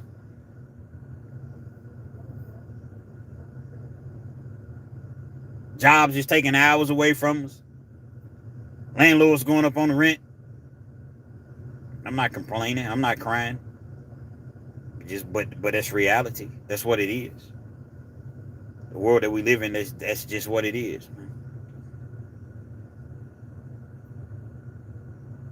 I encourage a lot of you all that are like most people that's having a hard time making it. Man, figure out what you like to do. Perhaps you already know what you like to do. And somehow, some way, something that you love, just start to do it. Don't worry about the money. The money will come. The money will come if you good at it. The money will come. I've had my YouTube channel, this is August, right? 15 months. The first 5 months, I didn't even know what I was doing. I did a whole lot of short videos. The short videos are like the 30 seconds, 40 seconds, or whatever. And I was getting a whole lot of subscribers, but it wasn't counting towards my... See, in order to get monetized on YouTube, you have to have 1,000 subscribers. and you have to have 4,000 watched hours, all within a 12-month period. So when you look at that, it's 4,000 people, well, not 4,000 people. People have to have watched your channel for at least 4,000 hours. Not minutes, hours. 4,000 hours. So the first 5 months, I'm making all of these shorts and I'm getting the subscribers. I got plenty of subscribers. But my watch time hours sucked. I didn't even know the first few months that, because I wasn't looking at the analytics. You have to pay attention. Anything you're doing, you have to study it, research it, and understand, pay attention to the analytics. I wasn't looking at the analytics. And I didn't realize that all the short videos that I was making, none of that counted towards my hours watched. So when I looked up, I had like, I don't know, 1,200 subscribers, but my hours watched out of 4,000 was like 300 hours. So I'm looking at this and I'm like, man, I'm never going to get to 4,000. How can I possibly get to 4,000 hours? I'm only at 300. Whenever I do a longer form video, I'm not getting 27, 28 views, 17 views. Every once in a while, I'll get 80 views or something like that. So I'm like, what? I don't understand. This is, most YouTube channels fail. So I'm trying to figure this thing out, and I started doing more and more long-term views. And it seemed like the more longer form content that I was doing, I said long-term views, long-term videos rather, I was getting less and less play, and I did not understand.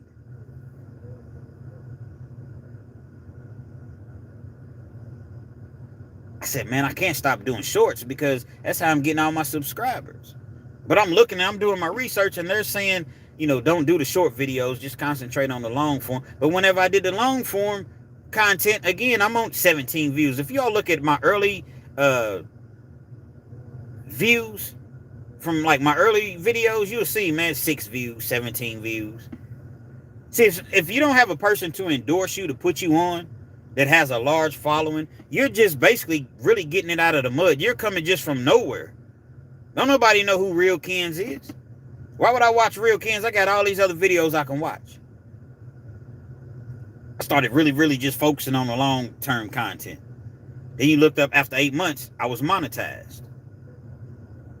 I had the 4,000 watched hours, and I already had the 1,000, subscribers. I was monetized.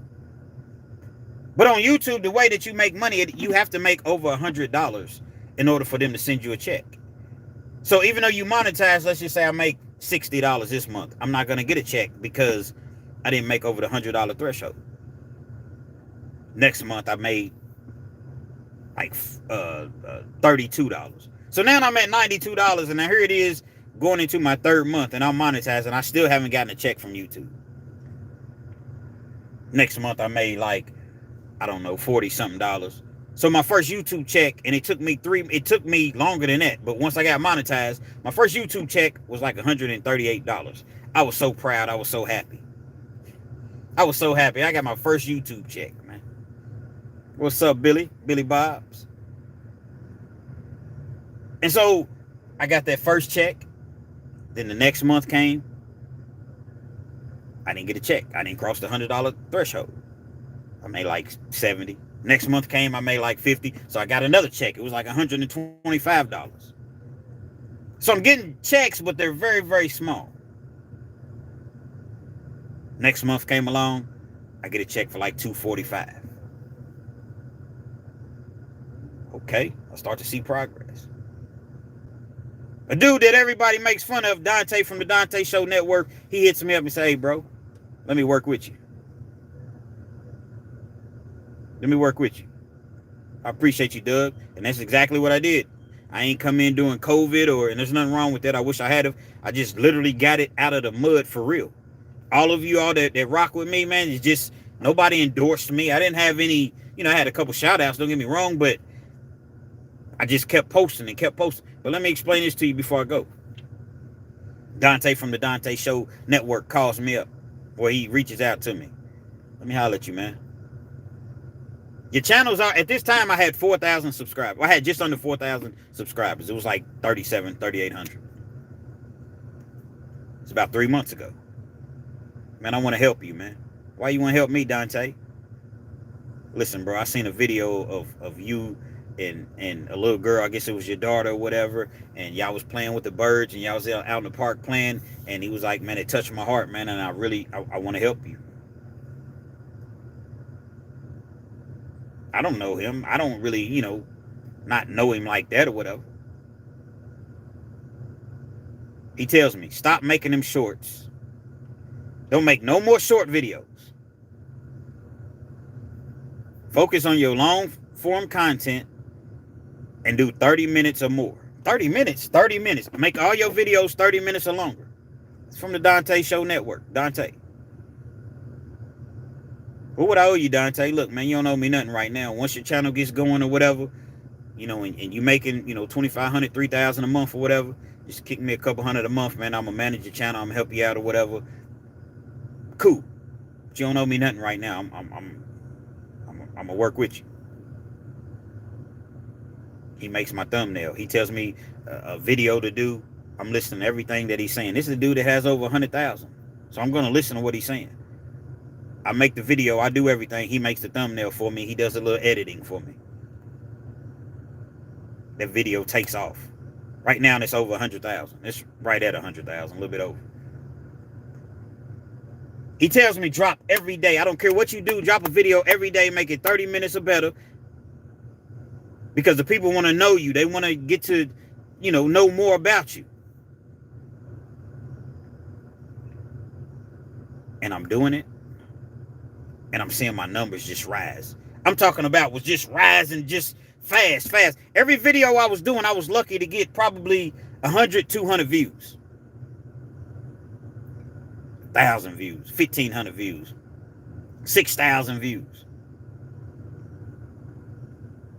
I got that first YouTube check. It wasn't my first YouTube check. I got that YouTube check. I don't got no problem telling you. 1,900. Biggest check that I had ever gotten was the two something, I think. What'd I say, 245? 1,900. Next check, 2,600. Next check, 2,800. Next check. All of this is because of Dante reminds me, you already had this going. You just needed a little, yeah, Billy Bob, he definitely did that. You just needed a little nudge. You just needed a little push. He said you already had 4,000 subscribers. This was 3 months ago. Now here it is. I'm close to 10. So the thing that I'm saying is, if you're trying to do something, whether it's YouTube, whether it's, don't be afraid to fail. Don't be afraid to continue to strive, and don't be afraid to allow somebody to help you if they're genuine. Everybody laughs at Dante. Everybody, but guess what he told me? You don't owe me nothing, man. Just pay it forward to the next person. You don't owe me nothing.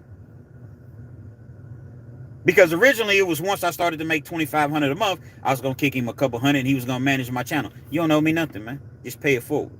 Now, me being who I am, I sent him more than that. What's this for, bro? Because it wouldn't be right for me not to do so. You done put me on the path. You done really, really helped me. He was like, bro, I didn't even really do nothing. I just gave you the nudge. You already had the crowd. I just kind of, being somebody that's been there, I kind of seen what you needed to kind of focus on, but you already had the audience. It doesn't matter, man. It doesn't matter. That's my gratitude. I'm gracious for you to do that. So I sent it. So if you're trying to start a business, if you're trying to do something, you may have to pay a little money. Don't feel like people are beating you, because information is powerful. Knowledge. And sometimes you got to pay for that. And it's the best thing that I could have possibly done, man. So I'll forever be grateful for Dante, the Dante Show Network. And that's why people that want to start their channels now, I pay it forward and I help them. I help them. Man, I appreciate y'all coming, joining me tonight. I was a little long-winded, but hey, I enjoyed it. I definitely enjoyed it. I never, ever intended and thought that I would be on here for 3 hours and 5 minutes. But I see that there's some of you all, man, that have been rocking with me the entire time. I appreciate you, Billy Bob. I appreciate you, Doug R. I appreciate you, Saucy, JYT, just everybody, Pat, Deborah, everybody. You did your thing, bro. Thanks, bro. Billy Bob, I got more respect for him now. I have a hard time following blade pushers. Way he talks, you got a gift for making